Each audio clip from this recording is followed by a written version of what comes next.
di Kak Gilang Dwi Laksana. Mungkin aku akan mewakili classmate karena ini seperti yang setelah dilakukan oleh classmate. Kalau misalkan di kelas pertama, kita akan membuka dengan kata-kata pembuka dulu, mengucapkan terima kasih yang sebesar-besarnya atas antusiasme teman-teman dari classmate yang tidak pernah berhenti-berhentinya, walaupun kami sangat memohon maaf karena ada beberapa kesibukan yang harus dilakukan oleh beberapa founder. Akhirnya kita sempat beberapa bulan tidak menghadirkan acara, tapi kita tetap menyediakan fasilitas yaitu berupa private coaching bagi teman-teman yang masih membutuhkan private coaching. Tentu kami akan terus membuka itu sepanjang waktu. Dan sekarang kita alhamdulillah Kak Gilang sudah lulus juga, jadi beliau mau untuk memberikan pembelajaran lebih lanjut terkait politik dengan eh, s- apa harga yang murah aja, karena dia katanya mau bagi-bagi ilmu aja, karena dia katanya pengen nulis, pengen PPT, dan pengen ngajar katanya. Jadi kita akomodir keinginan Kak Gilang yang baik ini. Oke, semoga teman-teman bisa bisa me, me apa mengamati dan juga mencermati materi-materinya dengan sangat baik. Mungkin ini bisa sangat membantu kalian, baik itu di perdebatan atau misalkan di kehidupan sosial sendiri. Itu aja mungkin dari aku. Salam hangat dari Kak Gilang, Kak Salam, dan juga aku sebagai founder dari Classmate. Semoga teman-teman bisa menikmati dan juga merasa terpuaskan dengan materi-materi yang telah diberikan sama Kak Gilang. Untuk teman-teman juga mungkin boleh on cam juga untuk menemani Kak Gilang selama pemberian materi ya. Terima kasih teman-teman semua. Assalamualaikum warahmatullahi wabarakatuh. Maka dari itu, untuk memulai hari ini, aku silakan kepada Kak Gilang Laksana, dipersilakan. Oke, terima kasih sebelumnya Calvin. Selamat datang teman-teman semuanya. Berhubung ini kelas politik, em, ada hal menarik juga. Hari ini Calvin gugatannya dibacakan oleh Mahkamah Konstitusi, tetapi hasilnya kurang memuaskan dengan dissenting opinion 5-4 untuk gugatan RUU TNI. Tidak apa-apa ya Calvin ya. Kalau kalian lihat Calvin, hari ini pembacaan dari Mahkamah Konstitusi, dan hari ini di materiku juga nanti aku akan memperlihatkan kepada kalian bagaimana hakim-hakim Mahkamah Konstitusi berinteraksi dengan pemerintah, bagaimana posisi-posisi mereka dan pengaruh-pengaruhnya. Jadi sangat relate dengan apa yang terjadi dengan Calvin hari ini dengan materiku. Oke, langsung aja ya mungkin ya teman-teman semuanya. Mungkin bagi teman-teman yang udah sering ikut kelas-kelas math, seperti biasa, mungkin nanti teman-teman kalau ada pertanyaan bisa langsung aja ditanyakan di Mentimeter. Calvin mungkin nanti bisa drop Mentimeternya juga ya di grup. Jadi selama saya membawakan acara nanti, kalau teman-teman ada pertanyaan-pertanyaan menarik, silakan tanyakan saja di Mentimeter, nanti kita baca bersama-sama. Oke, sebelumnya perkenalkan nama aku Gilang, aku adalah founder dari Classmate. Hari ini aku akan membawa salah satu materi favoritku dalam debat, terutama debat parlemen ya, yaitu materi tentang politik Indonesia, Indonesian politics. Banyak debaters yang merasa kesulitan untuk memahami metering politik. Ada dua hal yang paling dibenci sama kebanyakan debaters. Satu, materi politik. Dua, materi hubungan internasional. Benar nggak? Di sini ada yang relate nggak? Kalau kalian nggak terlalu suka atau kurang bisa menguasai materi dua topik itu. Sebenarnya kalian di sini udah terbiasa buat debat, atau sebelumnya ada yang belum pernah debat? Udah biasa debat? Oke. Mungkin aku bakal interaktif aja ya. Kalau ada pertanyaan-pertanyaan, aku bakal nanya aja sama kalian di kolom chat. Nanti teman-teman bisa langsung em, jawab pertanyaan-pertanyaanku di kolom chat aja ya. Oke, semoga aku off cam aja deh.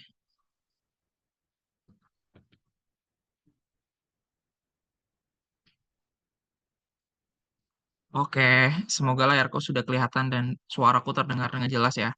Aman, Kalau aman. suaraku tidak terdengar, kalau suaraku tidak terdengar dengan jelas, tolong ingatkan saja ya. Oke, hari ini kita akan masuk ke kelas intensif kelas-kelas Math IT 2025 khusus materi politik Indonesia. Bersama saya Gilang Dwi Laksana. Di sini saya akan membawakan beberapa hal, tapi sebelum itu ada beberapa hal penting di sini. Ada daftar isi yang akan kita bahas. Ada 4 hal yang akan kita bahas dalam materi kita hari ini, dan pembahasannya cukup banyak. Pertama, kita akan membahas tentang karakter politik Indonesia. Kenapa kita penting untuk membahas karakter politik Indonesia? Tanpa kita mengenal politik Indonesia, tentunya kita akan kesulitan untuk berdebat politik Indonesia. Jadi kita harus memahami dulu sistem politik, termasuk di dalamnya adalah sistem pemerintahan dari politik Indonesia. Yang kedua, kita akan membahas dilema politik Indonesia, di mana kita akan membahas tentang apa sih yang bisa jadi topik perdebatan yang sering muncul dalam politik Indonesia. Yang ketiga, kita akan membahas tokoh politik Indonesia, karena tidak ada debat politik Indonesia tanpa kita mengenal tokoh-tokoh politik terkenal yang selalu dibahas dalam Mosi Aktor Politik Indonesia, dan kita akan melihat penerapannya di bagian terakhir, yaitu penerapan debat dalam materi politik Indonesia. Oke, sebelumnya ada beberapa disclaimer penting dulu. Pertama, ini bukan kelas political science, karena gue mahasiswa agribisnis, gue mahasiswa ekonomi, bukan mahasiswa ilmu politik. Tetapi ini adalah kelas politik yang digunakan untuk kepentingan debat parlemen. Artinya, materi-materi yang di sini itu bukan scientific of political, tetapi ini adalah materi-materi yang umum atau rangkuman-rangkuman dari pengetahuan saya selama saya mengikuti debat parlementer. Yang kedua, fakta dalam materi ini tidak bersifat permanen, mengingat bahwa politik itu sangat dinamis dan pragmatis. Jadi, mungkin dalam materi ini saya akan menyampaikan suatu fakta tertentu menurut saya dan pengetahuan saya, tetapi mungkin minggu depan atau bulan depan fakta tersebut bisa saja berubah, tergantung dengan situasi politik yang ada sekarang ini. Yang ketiga, saya bukan dosen ilmu politik ya, bukan mahasiswa ilmu politik juga, tetapi saya suka debat politik. Sehingga saya membawa materi ini untuk teman-teman semuanya. Dan semoga menjadi materi paling lengkap dari kelas-kelas politik yang pernah kalian ikuti sebelumnya. Oke, kita masuk ke bagian pertama, karakter politik Indonesia. Saya memiliki 4 bagian terpisah. Pertama, kita akan membahas mengenai logika politik. Yang kedua, kita akan membahas sistem politik Indonesia. Yang ketiga, kita akan melihat peta politik Indonesia. Dan yang keempat, kita akan melihat pola politik Indonesia. Oke, udah siap? Oke, aku akan mencoba membahasnya pelan-pelan.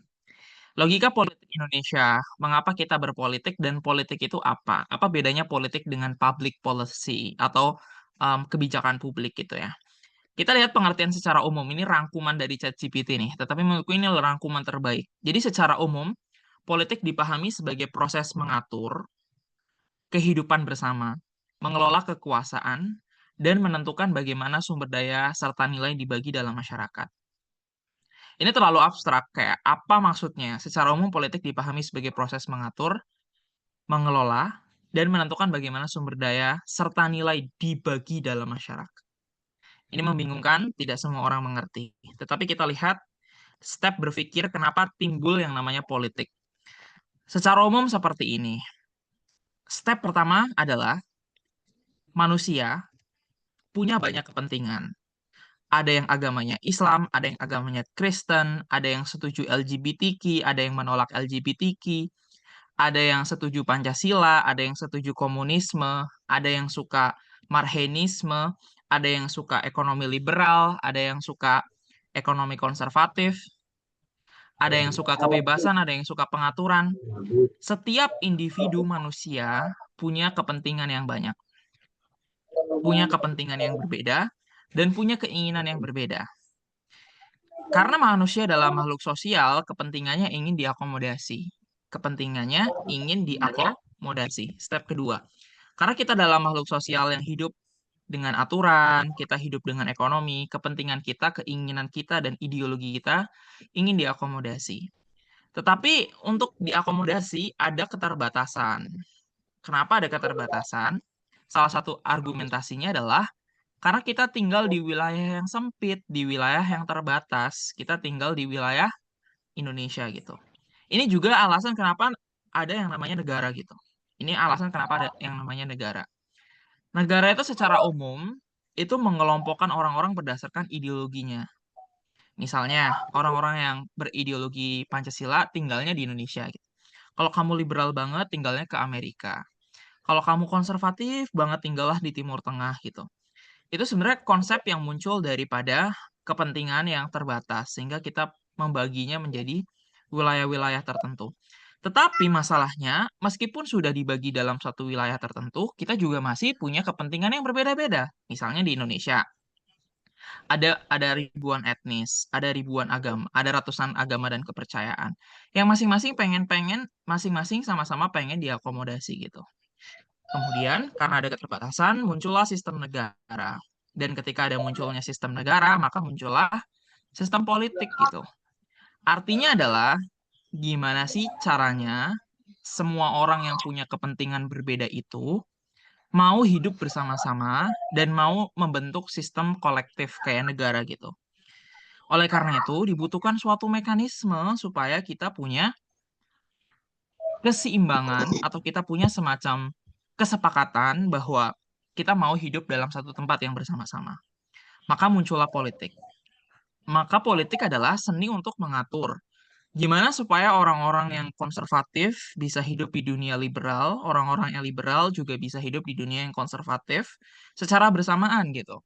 Maka ada seni politik di mana kita mensepakati bahwa suatu kebijakan tertentu bisa diimplementasikan hanya boleh melalui sesuatu yang sah, yang kita sebut sebagai pemilu di dalam banyak negara demokrasi. Dan dalam pemilu itu ada suatu perebutan kekuasaan yang disebut sebagai salah satunya politik. Jadi gimana sih caranya supaya keinginan kita bisa diakomodasi sama negara ini? Agar keinginan kita bisa diakomodasi sama negara, maka kita harus menang menjadi presiden, menjadi perdana menteri, dan seterusnya. Sehingga pada waktu itu, politiklah bekerja untuk membagi kekuasaan secara merata. Maksudnya membagi kekuasaan secara merata itu seperti apa? Misalnya ya, contoh pemilu nih. Pemilu itu adalah bentuk kita mengelola kekuasaan. Jadi kekuasaan itu dikelola. Jangan sampai kekuasaan tuh hanya di satu dua orang saja, tetapi bisa bergiliran gitu. Karena ada ilusi bahwa kita bisa bergiliran untuk memimpin negeri ini, maka akhirnya kita mau berkompromi, akhirnya kita mau untuk menurunkan ego kita untuk tidak membubarkan diri dari sistem negara ini. Karena kita tahu nih, misalnya gue orang Jawa nih, gue berpikiran bahwa di masa depan mungkin ada orang Jawa yang jadi presiden. Kan udah ada ya, misalnya belum ada nih. Nah, karena gue ada punya ilusi semacam itu, akhirnya gue mau nih untuk tinggal dan mempertahankan diri gue di Indonesia ini gitu. Karena gue punya semacam ilusi bahwa ada suatu kesempatan yang bisa menjadikan kepentinganku diakomodasi sama negara kita. Maka muncullah sistem politik. Jadi, usulnya seperti itu kurang lebih. Karena adanya berbagai kepentingan dan kepentingan itu semuanya masing-masing egosentrisnya tinggi dan pengen diakomodasi, akhirnya manusia berpikir gimana caranya supaya kepentingan tersebut masih bisa dikelola dengan baik gitu, tidak menghasilkan perpecahan, tidak menghasilkan perang dan sebagainya, maka muncullah sistem politik. Nah, itu dulu dasarnya. Maka dari itu kita akan melihat nih bahwa bagaimana pemerintah Indonesia itu menerapkan sistem politik di Indonesia. Salah satunya di sini adalah pembagian kekuasaan. Bagaimana cara kita menentukan atau pembagian kekuasaan di Indonesia gitu. Sistem politik di Indonesia itu membagi kekuasaan menjadi secara umum ada tiga hal ya. Ini berdasarkan teori-teori yang ada, teori seperti kayak Montesquieu, kemudian teori-teori tentang pembagian kekuasaan dari para filsuf-filsuf Yunani kuno itu diterapkan di Indonesia. Antara lain yang paling umum adalah legislatif, eksekutif, dan yudikatif. Ini udah dipelajarin dari SMP, SMA gitu. Auditif ini lebih ke ya bagian pelengkap yang terbaru gitu, di mana masing-masing dari mereka itu diaudit gitu, ada BPK gitu. Legislatif, unsurnya ada MPR, DPR, DPD, eksekutif adalah presiden dan kementeriannya, yudikatif adalah MA dan MK. Maksudnya pembagian kekuasaan itu seperti apa sih gitu? Pembagian kekuasaan ini secara teoritis bertujuan untuk mengurangi kekuasaan satu kelompok tertentu gitu. Agar kelompok tertentu tidak menjadi sewenang-wenang, kita pernah mengenal istilah yang disebut sebagai the power tends to corrupt absolutely. Nah, itu tuh menunjukkan bahwa kalau kita hanya memberikan kekuasaan kepada satu orang saja atau satu kelompok saja, misalnya presiden nih. Presiden berhak untuk membuat undang-undang, menegakkan undang-undang, dan mengatur undang-undang. Maka dia bisa jadi seperti raja gitu. Nah, kalau dia jadi seperti raja, dia bisa merusak. Makanya dipisah-pisah. Yang boleh hanya membuat undang-undang dan mengusulkan undang-undang serta menyetujui undang-undang hanya kelompok ini. Meskipun presiden juga boleh mengusulkan undang-undang, tapi harus disetujui sama DPR nih. Nah, kalau undang-undangnya sudah jadi, yang menegakkan undang-undang dipisah lagi, yaitu Mahkamah Agung dan Mahkamah Konstitusi. Sehingga karena ada pemisahan peraturan ini bertujuan untuk memberikan keseimbangan dan mengurangi power. Karena kalau powernya terlalu besar, dikhawatirkan nanti bakal, tolong dong ini di mute dong yang bocor. Oke. Nah, jadi ini bisa menimbulkan yang namanya kekuasaan yang terlalu berlebihan. Makanya dipisah. Jadi tujuan pemisahan, jadi kalau ada pertanyaan, apa tujuan pembagian kekuasaan dalam trias politika? Satu, tujuannya adalah untuk mengurangi power atau mengurangi kekuatan, karena kalau terlalu besar nanti dia bisa menjadi semena-mena. Yang kedua, supaya adanya check and balance antara eksekutif, legislatif, dan yudikatif. Oke. Nah, tetapi bagaimana sih proses pembagian sistem politik di Indonesia ini? Ini menjadi isu menarik tadi yang waktu di awal-awal aku bahas soal Calvin ya. Bahwa apa sih yang dimaksud check and balance gitu? Emangnya apa yang dilakukan sama legislatif kepada eksekutif, apa yang dilakukan eksekutif kepada legislatif, apa yang dilakukan eksekutif kepada yudikatif, apa yang dilakukan yudikatif kepada eksekutif. Nah, ini kan debaters cuma berhenti di, oh, it will be check and balance. But how the process dan how the mechanism of the check and balance in the status quo gitu, in the trias politica. Dalam trias politika, check and balance-nya adalah sebagai berikut. Pertama, kita akan lihat dalam interaksi ketiga kekuasaan ini ada semacam check and balance yang terjadi. Pertama, presiden harus diusung oleh parpol atau gabungan parpol. Artinya, presiden tidak bisa mencalonkan sendirian. Presiden tuh hanya bisa mencalonkan diri ketika mereka diusung oleh partai politik. Yang kedua, partai politik akan membentuk fraksi di DPR. Nah, jadi misalnya DPR ini ada fraksi-fraksinya, ada fraksi Gerindra, ada fraksi PDIP, ada fraksi PKB, dan seterusnya.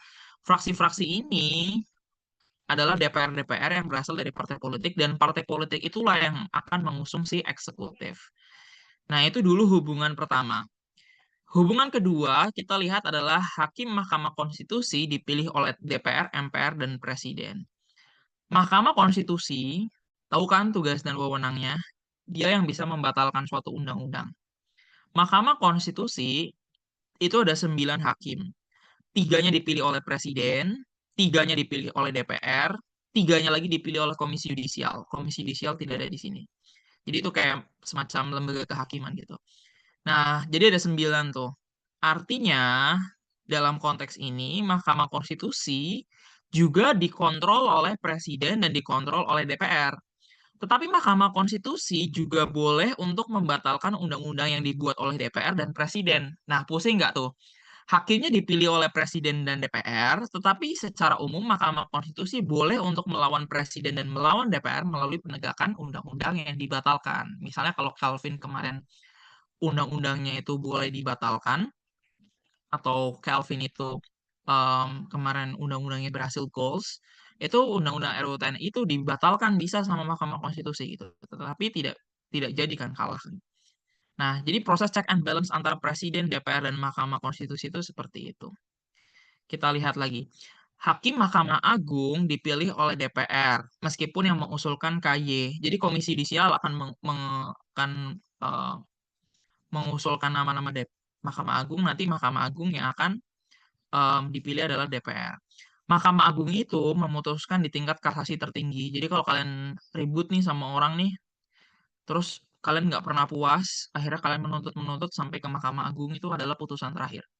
Mahkamah Agung itu menegakkan undang-undang yang dibuat oleh DPR dan Presiden. Jadi kalau DPR dan Presiden membuat undang-undang, misalnya mereka buat undang-undang KUHP misalnya, nanti yang akan bertugas bukan, yang bertugas menegakkannya adalah Mahkamah Agung. Jadi proses check and balance-nya seperti itu.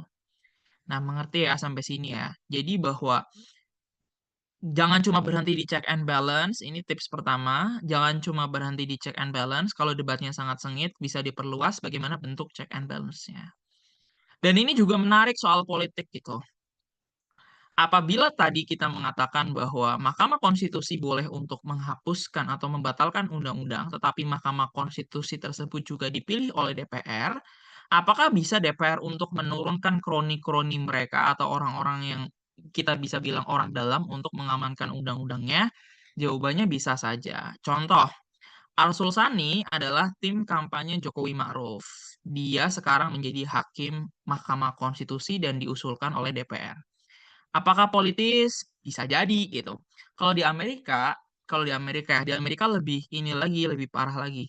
Jadi di Amerika tuh ada istilah hakim konservatif dan hakim liberal. Jadi kalau presidennya dari partai Demokrat, nanti mereka memilih hakim-hakim di Mahkamah Agung tuh dari orang-orang liberal. Supaya apa? Supaya mereka bisa menggolkan undang-undang LGBTQ, menggolkan undang-undang aborsi di banyak negara bagian.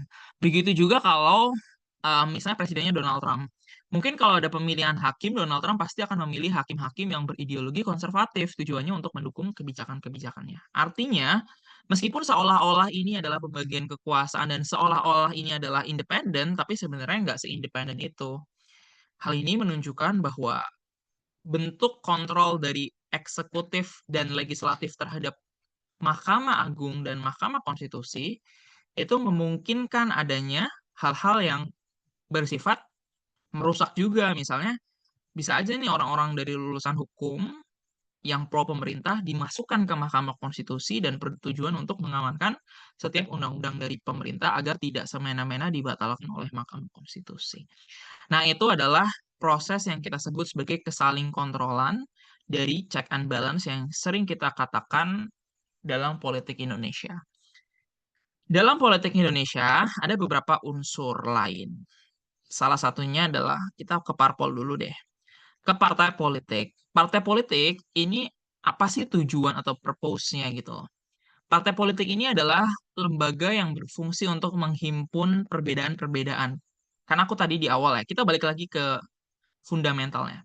Bahwa politik itu terjadi karena manusia itu punya kepentingan yang berbeda dan semuanya butuh diakomodasi, maka dalam satu negara sekalipun, meskipun negara itu sudah punya ideologi Pancasila, tetapi tidak bisa mengatakan bahwa negara tersebut ternyata punya kesamaan cara pandang gitu. Makanya ada partai politik. Dulu sebelum reformasi, partai politik kita masih sangat bebas. Ada partai PKI, ada partai Masyumi, partai-partai Islam yang sangat-sangat konservatif itu masih boleh. Dulu ya. Sekarang kan udah nggak boleh ya. Semuanya harus berada di bawah ideologi Pancasila gitu. Nah ini juga merupakan kritik nih. Banyak kritikus yang seperti Rocky Gerung tuh mengkritik sistem Pancasila gitu. Bahwa sebenarnya Pancasila itu mengizinkan semua ideologi untuk masuk dan bekerja. Berperang lah dalam satu sistem. Tetapi banyak pemimpin kita salah mengartikan bahwa semua partai politik harus berada dalam ideologi Pancasila. Berarti ideologi-ideologi non-Pancasila seperti ideologi kiri, ideologi kayak kanan, ekstrem itu nggak diperbolehkan di Indonesia gitu. Padahal harusnya diperbolehkan aja kayak di Inggris gitu. Nah, ini menunjukkan bahwa sistem partai politik di Indonesia ini masih cukup kaku karena masih harus berada dalam naungan Pancasila gitu. Tujuan dari partai politik adalah untuk menghimpun kepentingan yang berbeda. Misalnya kalau kalian merasa terwakili dengan karakteristik parpol yang suka bilang wong cilik, maka masuklah ke PDIP. Kalau kalian suka ke parpol-parpol Islam, nanti masuk ke PKS, P3, PKB, dan seterusnya. Gitu ya. Tapi kita lihat karakteristik uniknya gitu. Pertama terorganisir. Terorganisir ini partai politik itu kalau kalian tanya apakah partai politik itu punya basis kekuatan, jawabannya punya. Bahkan partai politik yang paling kecil. Kenapa? Karena setiap partai politik yang akan berdiri izinnya tuh susah banget. Mereka tuh harus memiliki satu kantor, minimal punya satu kantor di setiap kabupaten kota dan provinsi gitu. Aku lupa jumlah intinya. Pokoknya mereka minimal ada sekian persen kantor di tingkat kecamatan, sekian persen di tingkat kabupaten, sekian persen di tingkat provinsi. Bahkan provinsi harus 100% gitu. Artinya mereka punya duit, punya mesin yang sangat besar. Itu yang disebut terorganisir. Ada susunan keanggotaannya, ada kepengurusannya dan seterusnya. Yang kedua, mereka mendapatkan pembiayaan dari negara, yaitu setiap DPR yang dipilih oleh masyarakat, kan mereka dapat suara nih, misalnya mereka dapat 10.000 suara nih, satu DPR. Maka negara akan ngasih Rp1.000 per satu suara untuk DPR nasional, untuk DPR provinsi kalau nggak salah 1.200, kalau DPR kabupaten itu satu suaranya 1.300. Misalnya nih, misalnya PDIP punya 63 DPR RI. Kalau di total suara mereka itu 1 juta gitu, 1 juta suara gitu. Nanti negara kasih Rp1.000 dikali 1 juta. Nanti duitnya buat ke PDIP. Kayak gitu ya. Yang ketiga, mereka mewakili ideologi tertentu. Meskipun di Indonesia memang tidak jelas ideologinya, tetapi mereka selalu punya ide tertentu yang ingin dibawa gitu. Misalnya ada ide tentang nasionalisme, ide tentang gerakan buruh, misalnya partai buruh, atau ide soal agama seperti PKS, P3, dan seterusnya gitu. Karakter selanjutnya adalah berkelanjutan. Artinya kalau orangnya mati, akan ada yang menggantikan gitu. Artinya ini karena ini organisasi sipil, jadi sifatnya itu regeneratif. Yang selanjutnya ada penokohan. Ini yang paling penting nih, ada penokohan di Indonesia. Jarang ada partai politik yang sukses di Indonesia kalau mereka tidak mengusung satu tokoh tertentu. Kira-kira kenapa? Coba jawab di kolom chat. Kira-kira kenapa sih parpol di Indonesia itu kalau tidak ada tokoh-tokoh yang terkenal biasanya tidak sukses? Kenapa? Ini sering jadi topik perdebatan coba. Logikanya kenapa ya? Ada yang bisa jawab? Nggak ada. Oke, jawabannya adalah karena masyarakat kita tuh kurang teredukasi. Jadi kalau kalau kalian datang ke desa-desa terus ditanya, "Bapak pilih parpolnya apa?" Oh, yang ada Bu Meganya, yang ada Pak Pramononya, atau yang ada Pak Ganjarnya, atau ada Pak Jokowinya. Kenapa? Ya tadi bahwa kenapa partai kita sangat penokohan? Karena penokohan itu lebih mudah dikenali sama orang-orang daripada ideologis. Kalau ideologis tuh belum tentu orang bahkan mengerti tentang ideologi-ideologi itu, keinginan mereka sendiri gitu. Lebih mudah dikenali, betul. Lebih mudah dikenali sama orang-orang awam. Kayak masyarakat kita tuh punya karakteristik untuk lebih mencintai atau lebih mudah tertarik dengan satu penokohan tertentu. Kenapa? Karena ini lebih mudah gitu loh, lebih mudah untuk memahami orang daripada memahami ideologi gitu. Atau misalnya kita emang dari dulu tuh kayak kita tradisi masyarakat kita kan masyarakat feodal ya. Ya nggak? Masyarakat feodal kita dulu main kerajaan-kerajaan, negara-negaraan. Jadi di sistem feodal itu masih kebawa sampai sekarang gitu. Bahwa ada penokohan tertentu, kiai, ustadz, ulama tertentu gitu. Itu kan masih kebawa sampai sekarang. Nah, itu bisa jadi basis argumentasi tuh bahwa sangat sulit bagi partai politik yang tidak memiliki tokoh tertentu untuk bisa sukses. Itu kenapa PSI, kalau kalian tahu PSI, PSI itu strateginya adalah mendekati Jokowi karena dianggap sebagai penokohan yang bisa brings the party goes to nasional gitu, membawa partainya ke tingkat yang lebih tinggi. Gitu. Nah ini agak susah untuk membangun membangun tokoh dari partai itu susah, makanya lebih lebih sering partai-partai ini mengangkat tokoh tertentu menjadi ketua umum mereka. Kayak contohnya P3. Kalau kalian tahu P3 kenapa mengangkat Sandiaga Uno, ya ini salah satunya karena mereka tidak punya tokoh sentris tertentu yang bisa mereka jadikan poster, jadikan nama tertentu. Jadi ada logika di baliknya, ada marketing system di baliknya gitu loh. Nah, gitu. Selanjutnya ada peta politik Indonesia. Peta politiknya tuh secara umum cuma ada dua ideologi. Ada kelompok nasionalis dan ada kelompok Islam nasionalis atau nasionalis religius. Diingat-ingat aja. Biasanya ada PDI, Golkar, Gerindra, Nasdem, Demokrat, PSI, Perindo, Perindo Hanura itu masuk ke nasionalis. Kalau agama itu ada PKS. Ini spektrumnya ya, dicatat ya. Kalau PKS itu lebih konservatif. Kelompok-kelompok seperti FPI misalnya atau kelompok-kelompok seperti Wahabi dan seterusnya itu sangat condong ke PKS. P3 ini lebih di tengah-tengah gitu. Kayak P3 ini kan partai paling lama ya. Jadi orang-orang NU zaman dulu tuh di P3. Dulu tuh partai cuma ada P3, Golkar, PDI. Golkar pun dulu bukan partai, cuma ada P3, PDI, dan satu lagi apa ya? Pokoknya cuma tiga doang itu. Nah, akhirnya P3 ini dulu basisnya orang-orang NU. Nah, setelah muncul PKB, orang NU kebanyakan pindah ke PKB karena waktu itu ada siapa? Ada Gus Dur. Ya, jadi karena ada Gus Dur, orang-orang NU semuanya pada pindah ke PKB sehingga P3 ditinggalkan. Ini spektrumnya ya. Kemudian ada PAN. Partai Amanat Nasional dulu tuh adalah basisnya Muhammadiyah. PAN itu basisnya Muhammadiyah. Tapi nanti kita punya karakteristik yang unik dari PAN, Muhammadiyah. Nah, dulu tokoh terkenalnya ada Amin Rais. Nah, ini Muhammadiyah, PAN, dan Amin Rais itu sangat kuat. Kemudian terbaru karena Amin Rais keluar dari PAN 2023 atau 2024 kemarin, Amin Rais mendirikan Partai Umat. Partai Umat ini juga dikenal sangat konservatif. Mirip dengan PKS, bahkan paling konservatif, lebih konservatif daripada PKS itu sendiri gitu. Nah, itu ya basis-basisnya ya. Kemudian ada fenomena pragmatisme, batas ideologi yang memudah dan kecenderungan untuk masuk ke dalam ideologi secara umum. Contohnya adalah PAN ya. PAN ini sekarang sudah tidak identik dengan Muhammadiyah. PAN itu sudah ditinggalkan oleh Muhammadiyah dan lebih identik dengan artis, ya kan?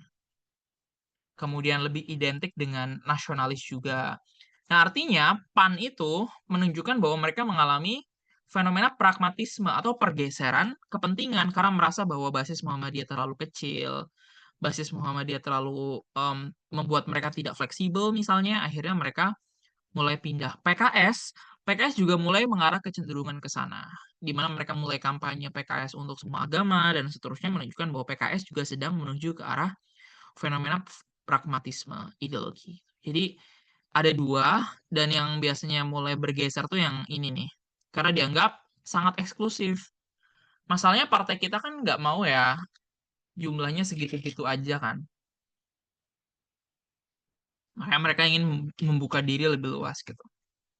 Nah, kalau kelompok nasionalis tuh yang terkenal punya ideologi kuat tuh adalah PDIP. Yang terkenal cukup demokratis adalah Golkar. Nah, kira-kira gitu. Sisanya sama-sama aja. Kalau tokoh-tokohnya ya, aku sebutin ya. Kalau Gerindra ada Prabowo. Kalau Nasdem ada Surya Paloh. Kalau Demokrat ada SBY dan anak-anaknya. Kalau PS ini ada Jokowi. Kalau Perindo ada Haritanu. Kalau Hanura ada, aduh gue lupa lagi. Nanti kita lihat. Hanura ada satu. Em, Wiranto, kalau nggak salah. Iya, Hanura ada Wiranto. Nah, betul ya, Ernan Wiranto. Nah, ini ya tokoh-tokoh yang terkenal ya. Ingat-ingat ya bahwa mereka semuanya punya tokoh-tokoh yang terkenal. Karena tanpa tokoh, sangat sulit mereka bergerak di Indonesia terutama gitu. Oke, karakteristik yang penting yang perlu kita pahami selanjutnya adalah pemilu. Ya, ini yang penting. Pemilu itu adalah bentuk dari implementasi pengelolaan kekuasaan. Ingat ya, bahwa karena kita mengelola kekuasaan, makanya ada pemilu supaya ada ilusi atau ada semacam angan-angan bahwa kita tidak selamanya kok dipimpin sama orang-orang itu gitu. Ada nanti kita punya hak juga untuk em, dipilih juga di masa depan. Artinya karena ada ilusi itulah yang membuat kita akhirnya mau berdamai gitu. Oke, coba kalau kita tetap bakal dipimpin sama si X gitu, pasti ilusi itu membuat kita tidak stabil gitu. Nah, ada partai politik membentuk gabungan partai politik untuk memenuhi ambang batas guna memenuhi threshold. Jadi partai politik itu harus memenuhi threshold. Kenapa sih di 2024 kemarin Anies itu harus cari partai untuk maju ke DKI? Ingat ya, kalian ingat nggak bahwa Anies itu tadinya udah diusulkan sama PKS. Tapi kenapa nggak jadi maju? Karena PKS nggak nemu partai lagi gitu untuk menjadi basisnya Anies maju di pemilu DKI gitu. Nah, ini yang menjadi masalah juga. Artinya, misalnya suara PKS di DKI itu hanya 10%. Untuk mencalonkan Anies, PKS butuh 20%. Maka PKS harus nyari lagi nih satu orang, satu partai yang bisa memenuhi sampai 20% kalau mereka berdua di jumlah gitu. Itu kenapa Anies kemarin gagal untuk maju di pemilu 2024 di DKI. Begitu juga dengan presiden. Nah, presiden ini sangat-sangat em, politis. Jadi mereka bisa aja Anies gagal. Kalau satu partai waktu itu kalau Anies itu kan diusung 3 partai ya, ada PKS, PKB, sama Nasdem. Kalau ada satu partai yang menarik diri saja, misalnya kayak Nasdem menarik diri, udah nggak bisa. 2 partai itu kurang suaranya, karena kurang sampai dari 20%. Nah, ini menunjukkan bahwa di Indonesia itu ada sistem seperti itu yang membatasi jumlah presiden yang bisa maju gitu. Nah, itu di pemilu gitu. Threshold ditentukan dari jumlah kursi di DPR RI sebesar 20% kursi kemenangan untuk menyalonkan presiden. Misalnya, kenapa PDIP itu bisa mencalonkan sendirian? Karena PDIP kursinya lebih dari 20%. Jadi kalau 20% tidak perlu untuk menunggu gabungan partai politik. Selanjutnya, sistem threshold menyederhanakan juga presiden yang berhak diusung. Nah, sistem threshold dihapuskan pada tahun 2025. Nah, pada tahun 2025, threshold sudah dihapuskan. Artinya di tahun 2029 nanti kita akan lihat ada satu keunikan. Bisa saja di 2029 bisa saja ada 10 calon presiden kita. Karena sistem threshold sudah dihapuskan pada tahun 2025 oleh Mahkamah Konstitusi. Nah, nanti kalian bisa cari sendiri ya, pro dan kontra dari threshold. Apa dampak baik dari threshold dan dampak buruknya. Bisa lah, dicari di ChatGPT. Mereka bakal ngasih informasi yang banyak. Tapi secara umum seperti itu dulu. Oke, selanjutnya kita masuk ke bagian selanjutnya, peta politik Indonesia. Aku akan memperlihatkan kepada kalian bagaimana sih dinamika politik di Indonesia dari pemilu 2004 sampai pemilu 2024. Di pemilu 2004 ada 2 putaran. Nah, kita lihat di putaran keduanya saja ya, untuk melihat bagaimana dinamikanya. Pada putaran kedua, tahun 2004, yang berhasil maju ke putaran 2, itu adalah Megawati melawan SBY. Pada waktu itu, SBY JK diusung oleh PKB, PKS, PAN, PBB, dan PKPI. PKPI udah nggak ada. Yang masih ada ini, PKB, PKS, PAN, dan PBB. Kemudian melawan Megawati yang diusung oleh PDI, Golkar, P3, PBR, PDSP, PKPB, dan PNI Marhenisme. Ini adalah partai-partai yang mengusung nih. Nah, ada satu fakta uniknya. Pada waktu itu, SBY adalah menterinya Megawati. Sama kayak Jokowi menterinya, sorry, Prabowo menterinya Jokowi.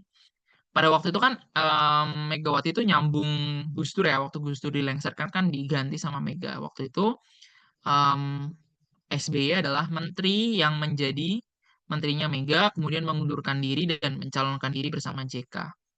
Nah, pada waktu itu yang menang adalah SBY. Kemudian di tahun 2009, di 2004 ini adalah pemilu pertama presiden di Indonesia. Karena dulu sebelumnya presiden itu dipilih melalui siapa yang memilih presiden sebelum 2004? Ada yang tahu? Ada yang tahu? Betul, MPR. Betul, betul. Dipilih sama MPR gitu. Nah, sekarang 2004 adalah the first time presiden Indonesia dipilih oleh masyarakat. Dan ini adalah dinamikanya. Lihat ya dinamikanya ya. PKS dan PDI tidak akan pernah bersatu. Kita lihat ya bahwa PKS dan PDI sangat sulit bersatu. Kita lihat. Apakah ada kesempatan bersatu di pemilu 2009? Urutannya seperti ini. Demokrat, PKS, PAN, P3, PKB. Di sini ada satu calon baru nih, yaitu Yusuf Kala, di mana Yusuf Kala waktu itu wakilnya si SBY, dia mencalonkan diri, maju gitu. Megawati maju juga. Nah, ini kemunculan presiden kita hari ini sudah dimulai dari 2009. Dia dari 2009 udah ikut pemilu, guys. 2009 dia ikut pemilu bersama Mega Prabowo. Nah, ini kenapa Megawati itu tidak segalak zamannya SBY. Ini fun fact ya. Kenapa di masa sekarang Megawati itu tidak segalak waktu zamannya SBY meskipun partai dia kalah melawan Prabowo? Jawabannya karena hubungan mereka sudah baik. Hubungan personal mereka sangat baik sejak 2009 mereka sudah pernah bergabung gitu. Ini menunjukkan bahwa secara personal Megawati tidak punya masalah dengan Prabowo.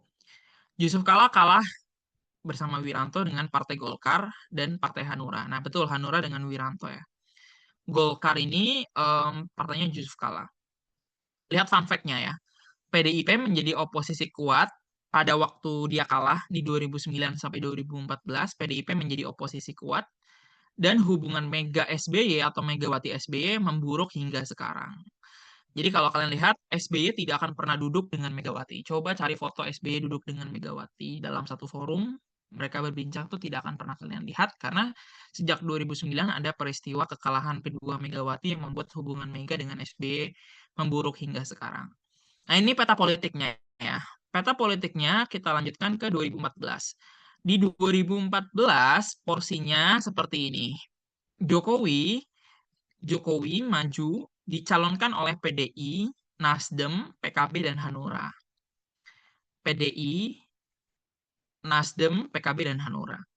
Sedangkan Prabowo maju lagi melawan Prabowo Hatta. Hatta ini dari PAN, Yusuf Kala masih dari Golkar. Jadi lihat urutannya.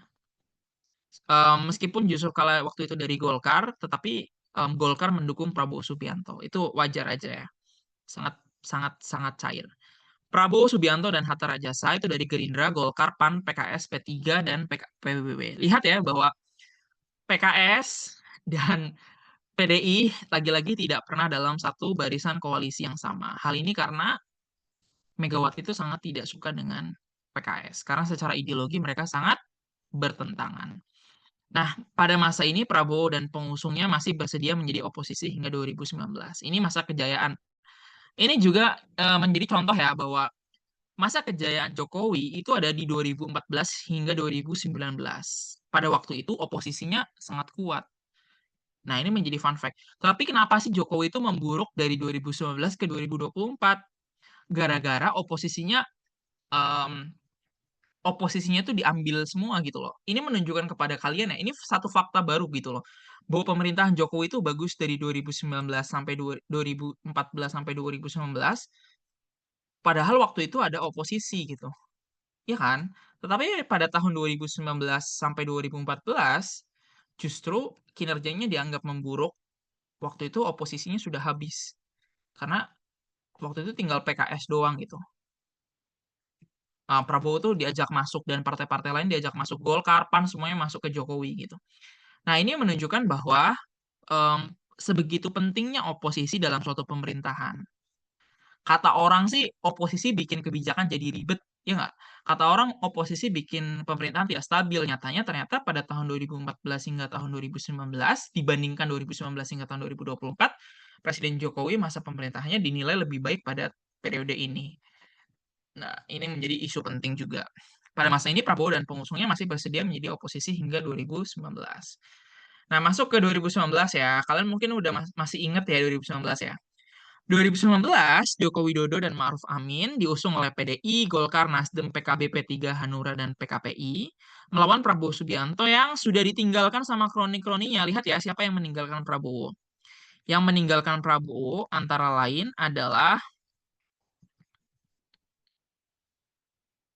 apakah Golkar? Ya, Golkar meninggalkan Prabowo, berpindah ke Jokowi.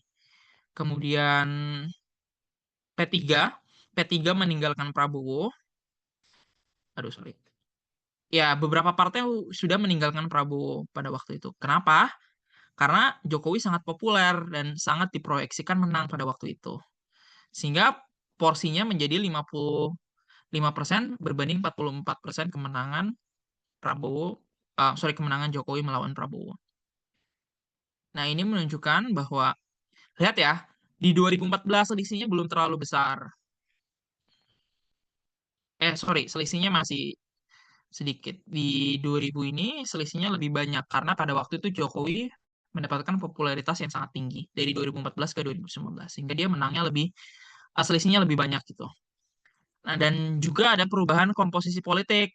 Ada beberapa partai yang berpindah ke Jokowi yang menunjukkan bahwa Jokowi akhirnya punya dukungan yang besar. Fun fact pada masa ini adalah Prabowo dan partainya Prabowo dan partainya yaitu Gerindra masuk ke dalam kabinet dan mengubah tradisi politik Indonesia untuk selama-lamanya. Tradisi politik apa yang berubah? Yaitu sekarang presiden sudah akan langsung mengambil alih. Jadi kalau presiden baru saja menang, yang akan pertama kali dia lakukan adalah melucuti oposisi. Jadi semua oposisinya akan diajak masuk. Contohnya Caimin ya. Belum ada 1 bulan Caimin langsung masuk ke dalam kabinet gitu. Ini menunjukkan bahwa tradisinya dimulai sama Presiden Jokowi. Tradisi untuk mengambil alih oposisi untuk diajak masuk ke dalam pemerintahan dimulai pada masa ini. Ini adalah masa kekelaman Indonesia, guys. Ini adalah cikal bakal kerusakan demokrasi itu dari sini. Kalau kalau orang-orang bilang Indonesia tuh rusak demokrasinya dari mana? Dimulai dari sini. Dimulai saat Jokowi mengajak Prabowo masuk ke dalam kabinet menjadi menterinya dia, sehingga oposisinya nggak ada, makanya pemerintahannya menjadi sangat-sangat rusak. Nah, ini yang terjadi di status quo sampai saat ini. Makanya baru 6 bulan Prabowo langsung terguncang kan, karena oposisinya sudah tidak ada, jadi rakyat yang menjadi oposisi gitu. Semakin sedikit oposisi parpol, semakin, aduh ini apa ini?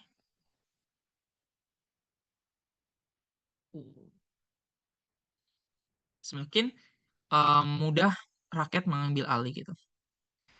Oke, kita masuk ke 2024. Masih kelihatan nggak PPT-nya?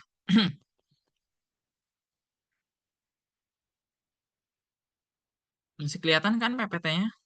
Masih kan? Oke. Kita masuk ke 2024. Di 2024 ada yang paling kita ingat. Nah, mungkin kalau kalian lebih mengingat 2024 ya. 2024 komposisinya seperti ini. Prabowo dan Mas Gibran itu diusung oleh banyak partai. Ada 9 kalau nggak salah. Ada Gerindra, Golkar, Demokrat, PAN, PSI, PBB, Gelora, Partai Garuda, dan Partai Prima. Tetapi yang disebut sebagai koalisi itu cuma sampai sini aja ya. Partai-partai yang dianggap berkoalisi itu adalah partai-partai yang memiliki kursi di DPR RI. Ada Gerindra, Golkar, Demokrat, PAN, PSI, dan PAN. Sisanya pendukung aja gitu, karena mereka tidak punya hak untuk mengusung presiden gitu. Yang kedua ada Mas Anies dan Caimin. Ada Nasdem, PKB dan PKS serta Partai Umat. Kemudian Ganjar ada PDI dan P3 aja, sisanya pendukung gitu. Nah, pada masa ini tidak ada oposisi. Oke, sorry. Pada masa ini fun fact-nya ya. Di masa Prabowo Subianto, ini adalah masa paling kelam bagi Republik kita. Alasannya adalah tidak ada oposisi. PDIP dan Nasdem, meskipun PDI dan Nasdem itu tidak masuk ke dalam kabinet, artinya mereka tidak punya menteri, mereka tidak mengirimkan menteri untuk Prabowo gitu. Tetapi Nasdem dan PDIP menyatakan diri bahwa mereka tidak mau menjadi oposisi, mereka maunya menjadi yaudah kayak pengontrol apalah kayak semacam orang-orang yang kalau benar diapresiasi, kalau salah diingetin. Cuma maunya kayak gitu aja gitu. Sisanya masuk ke koalisi. Sisanya tuh siapa? P3, PKS, sorry, PKB semuanya masuk ke koalisi. Artinya ini adalah partai paling tidak ada oposisinya. Masih mending Jokowi 2014, Jokowi 2019 masih ada PKS.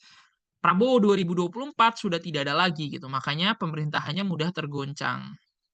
Nah, kenapa? Kenapa pemerintahannya mudah tergoncang? Karena sudah tidak ada yang mewakili rakyat gitu. Jadi kalau rakyat marah tidak ada yang speak up. Akhirnya rakyat speak up sendirilah karena sudah tidak ada lagi partai yang mewakili suara mereka. Oke, masuk ke bagian selanjutnya. Pola politik Indonesia. Pola politik Indonesia itu antara lain sebagai berikut. Pertama, politik Indonesia itu sangat pragmatis. Ini karakteristik penting yang bisa dicatat sama teman-teman. Pembuktiannya adalah mereka tidak memiliki ideologi kuat, ingin menjadi penguasa semua, cair dan mudah berubah, terutama saat pemilu, sesuai dengan kepentingan mereka. Contohnya Caimin. Caimin itu pengen banget jadi presiden. Akhirnya nggak bisa jadi wakil presiden. Akhirnya nggak menang masuk ke dalam koalisi. Kenapa mereka sangat pragmatis? Karena mereka ingin kekuasaan gitu. Tapi ada satu hal unik gitu. Kenapa mereka sangat pragmatis? Satu, karena masyarakat Indonesia juga tidak ideologis. Nah, ini sangat-sangat sesuai nih bahwa bangsa kita itu ya mencerminkan rakyat kita. Maksudnya adalah kalau rakyat kita tidak ideologis, ngapain jualan ideologi? Ngerti nggak? Siapa di sini yang punya ideologi? Ada nggak yang berani untuk mengaku bahwa saya konservatif, saya liberal, saya komunis, saya apa? Nggak ada. Bahkan kita pun tidak mau mengakui bahwa kita punya ideologi tertentu. Tidak ada. Bahkan kita tidak mengerti kita inginnya apa. Ada nggak yang sudah mengerti diri kalian sendiri? Karena jualan ideologis tidak laris di Indonesia, makanya partai politik ngapain kita jualan ideologis? Mending kita pragmatis, sudah dapat jabatan, dapat duit kan, jadi menteri dan lain sebagainya. Makanya sangat-sangat pragmatis. Jadi kalau mau ada perubahan partai politik, coba kita renungkan bahwa apakah kita punya ideologis. Jadi kalau partai politik tidak bisa jualan ideologis, makanya mereka jadi pragmatis. Yang kedua adalah pengaruh elit. Elit politik seperti Jokowi, Prabowo, dan Megawati sangat mempengaruhi peta politik Indonesia. Misalnya, hubungan buruk antara Mega dan SBY membuat Demokrat dan PDIP diproyeksikan akan sangat-sangat sulit bersatu gitu. Coba bayangin ya, yang berkonflik itu dua orang doang antara Mega dan SBY, tetapi membentuk satu struktural yang sangat penting bahwa dua partai ini sudahlah pasti sangat sulit untuk bersatu. Begitu juga dengan antara PDIP dengan PKS gitu. Isu rasisme 2017 di DKI itu yang Ahok di demo berjilid-jilid itu merupakan salah satu kemarahan dari PDIP terhadap kelompok Islam, terutama partai-partai Islam yang waktu itu menginisiasi demonstrasi besar di DKI. Nah, ini yang menjadi alasan kenapa partai-partai konservatif Islam tidak atau sangat sulit untuk menyatu dengan partai PDIP karena PDIP itu partai yang paling akomodatif terhadap minoritas. Nah, ini yang menjadi alasan kenapa pengaruh elit-elit misalnya yang personal itu cuma Mega dan SBY, tetapi itu mempengaruhi lokomotif yang ada di belakangnya gitu. Jadi kalau ditanya kenapa, jadi gini, kenapa Megawati tidak mau jadi oposisinya Prabowo? Jawabannya karena Megawati secara personal. Jawabannya gini, secara personal tidak ada hubungan buruk antara Mega dan Prabowo. Jadi unik nih Indonesia. Kenapa harus secara personal? Ini kan urusan partai ya. Tetapi jawabannya itu secara personal. Jadi kayak ibaratnya Mega dan Prabowo dari dulu nggak pernah selek. Jadi aneh gitu politik Indonesia gitu.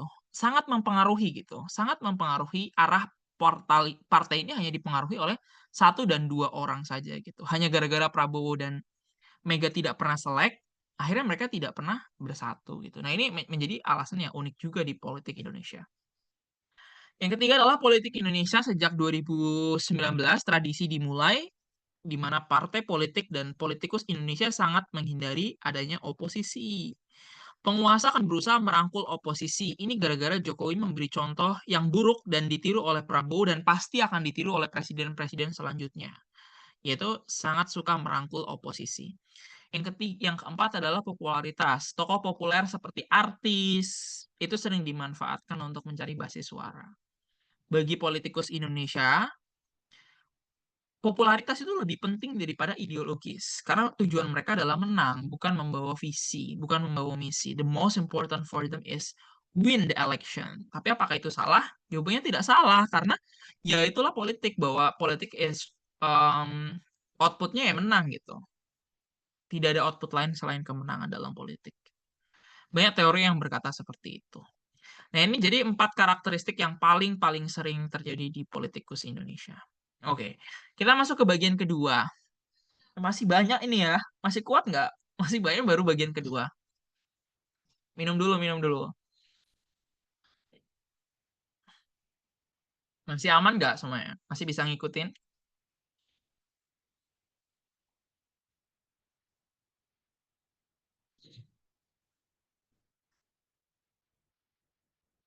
Masih aman, guys? Oke.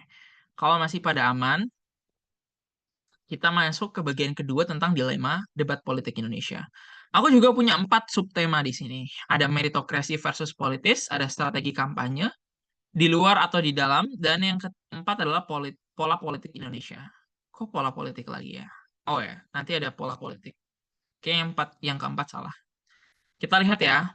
Yang sering menjadi perdebatan, pertama adalah meritokrasi versus kepentingan politik gitu. Kenapa sih Bahlil ini masih jadi menteri gitu? Kita kan sewot ya, kayak kenapa Bahlil, Erlangga, ini masih jadi menteri aja gitu? Kan masih ada orang-orang pintar di sana. Kenapa mereka masih dipertahankan gitu? Apa sih yang ada di otak Presiden Prabowo tuh gitu? Sama juga apa sih yang ada di Presiden Jokowi? Otaknya tuh ada apanya gitu? Apa yang mereka pikirkan selama ini gitu? Nah, ternyata kita lihat ya, apa sih yang ada di pikiran mereka gitu. Kok nggak habis pikir mereka dipertahankan? Ada beberapa hal di sini. Ini kita sebagai debaters harus berpikir kritis ya. Pertama, orang-orang pintar cenderung tidak populer. Alasannya, satu, karena jarang mereka mau jadi politisi. Karena mereka tahu bahwa politik Indonesia itu kotor dan jelek gitu. Mending jadi dosen gitu dapat pahala, jadi politisi dapat dosa gitu. Atau tidak pandai menjilat. Ini yang penting ya. Politisi itu kayak Profesor Mahfud MD itu nggak pandai untuk menjilat gitu. Dia kalau benar katakan benar, kalau salah katakan salah gitu. Beda sama politikus-politikus yang hari ini bilang benar, besoknya bilang salah gitu. Banyak lah contohnya, bisa tahu sendiri gitu. Atau yang kedua, karir yang mereka tempuh itu emang beda sedari awal. Maksudnya apa? Orang-orang pintar kenapa bisa jadi pintar? Karena mereka dari dulu ada di kepakaran. Ya nggak? Orang-orang politikus kenapa tidak pintar? Karena dari dulu mereka di politik. Ngerti nggak? Karena mereka di politik dari dulu ya, dari mereka muda nih, dari abang-abangan kayak Ganjar, kayak siapa? Akhirnya mereka nggak ngerti soal ekonomi. Iya kan? Sebenarnya logis-logis aja gitu. Kenapa Ganjar nggak ngerti ekonomi? Kenapa Bahlil nggak ngerti ekonomi? Ya jawabannya karena dari kecil mereka udah mainnya kanda-kandaan gitu. Mereka tidak masuk ke lab, mereka tidak masuk ke kelas-kelas kayak kita. Mereka masuknya ke forum-forum diskusi politik. Iya kan? Jadi mereka ngerti politik tapi mereka tidak ngerti ilmu pengetahuan. Apakah wajar? Jawabannya wajar. Karena apa? Karena para politikus ini menghabiskan hidup mereka dan waktu mereka untuk politik, para dosen dan para pakar menghabiskan waktu mereka di lab. Sampai mereka jadi kayak sekarang. Nah, ini jadi argumen bagus kan? Ini bisa kalian catat ya, bahwa ya iyalah bahwa secara umum keduanya itu sangat-sangat sulit untuk bersatu. Politikus ya politikus, saintis ya saintis. Agak sulit ketika kita memaksa saintis jadi politikus dan politikus dipaksa untuk bisa kayak saintis. Karena mereka menempuh karir path yang berbeda. Iya nggak? Bener nggak? Nah, itu yang pertama. Yang kedua, orang-orang politik seperti ketua parpol lebih sering dipilih menjadi menteri karena mereka adalah basis kekuatan politik. Artinya, presiden itu punya interest. Satu, supaya pemerintahannya tidak stabil. Ingat tadi karakter yang kedua kita bahwa, sorry, keempat kita bahwa presiden di zaman sekarang itu tidak suka oposisi. Oke. Untuk melakukan itu, maka presiden harus merangkul ketua parpol. Masalahnya, ketua parpol tuh biasanya bukan orang pintar. Mereka adalah orang-orang politik. Orang-orang pintar yang kita maksudkan mereka adalah misalnya sangat meritokratif, sangat-sangat ngerti soal minyak, tambang, dan seterusnya gitu. Bahlil kan nggak ngerti gitu. Ngertinya manajemen doang gitu. Tapi nggak ngerti. Kalau ditanya ekstraktif dan lain-lain nggak ngerti. Ini alasannya kenapa orang-orang ketua partai atau orang-orang yang punya pengaruh politik yang besar biasanya lebih mudah dipilih oleh presiden daripada orang pintar. Karena satu, presiden ingin kestabilan, kedua, presiden ingin mempertahankan basis suara mereka gitu. Orang-orang kayak Raffi Ahmad itu punya followers yang lebih banyak daripada orang-orang kayak Najwa Shihab. Ini menunjukkan bahwa Raffi Ahmad lebih cenderung dipilih presiden untuk menarik suara yang besar untuk menjaga kestabilan politiknya presiden. Ini alasan ya, ini yang ada di otaknya presiden nih, gue kasih tahu ke kalian gitu. Yang ketiga, kestabilan politik kadang lebih penting dari meritokrasi. Karena orang-orang meritokrasi bisa direkrut dalam bagian-bagian staf aja. Kalau kalian perhatikan, kenapa wakil menteri itu kebanyakan dosen? Jawabannya adalah, ya jadi ban serep aja. Maksudnya, politisi itu nggak mau jadi ban serep. Tapi scientist kadang mau jadi ban serep. Ban serep tuh maksudnya kayak jadi staff gitu, bukan jadi leaders. Sehingga kalau ngomongin meritokrasi, sorry, kok ke sini. Jadi kalau ngomongin meritokrasi, bisa aja dari dalam aja, sorry, di bagian lain aja gitu. Nah, ini yang menjadi argumentasi bahwa kalau kita butuh meritokrasi, kayaknya bisa aja gitu ditaruh di bagian-bagian krusial yang justru lebih lebih teknis gitu, kayak sekretaris, tenaga ahli dan seterusnya gitu. Selanjutnya, menteri-menteri meritokrasi ini bagian lain ya. Apa sih? Tapi kalau kita disuruh untuk membela presiden harus memilih meritokrasi, menteri-menteri yang memiliki meritokrasi itu bisa meningkatkan citra presiden. Logikanya kenapa? Coba dijawab di kolom chat. Selanjutnya, Berapa banyak orang yang peduli dengan pemimpin meritokrasi? Apakah karakteristik masyarakat Indonesia kita ini peduli nih, kalau menteri-menteri kita ini orang-orang ahli gitu? Siapa sih yang peduli gitu? Paling Gen Z doang kan, nggak semua orang peduli gitu. Karena citra meritokrasi baik, betul. Yang kedua adalah orang-orang meritokrasi itu kalau ngomong bener gitu, nggak serampangan. Jadi presiden lebih terjaga.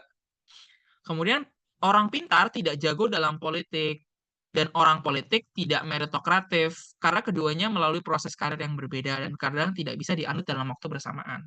Ini juga nih menjadi dilema. Kalau ada dosen yang jadi menteri, dosennya harus cuti dulu, harus mundur dulu gitu.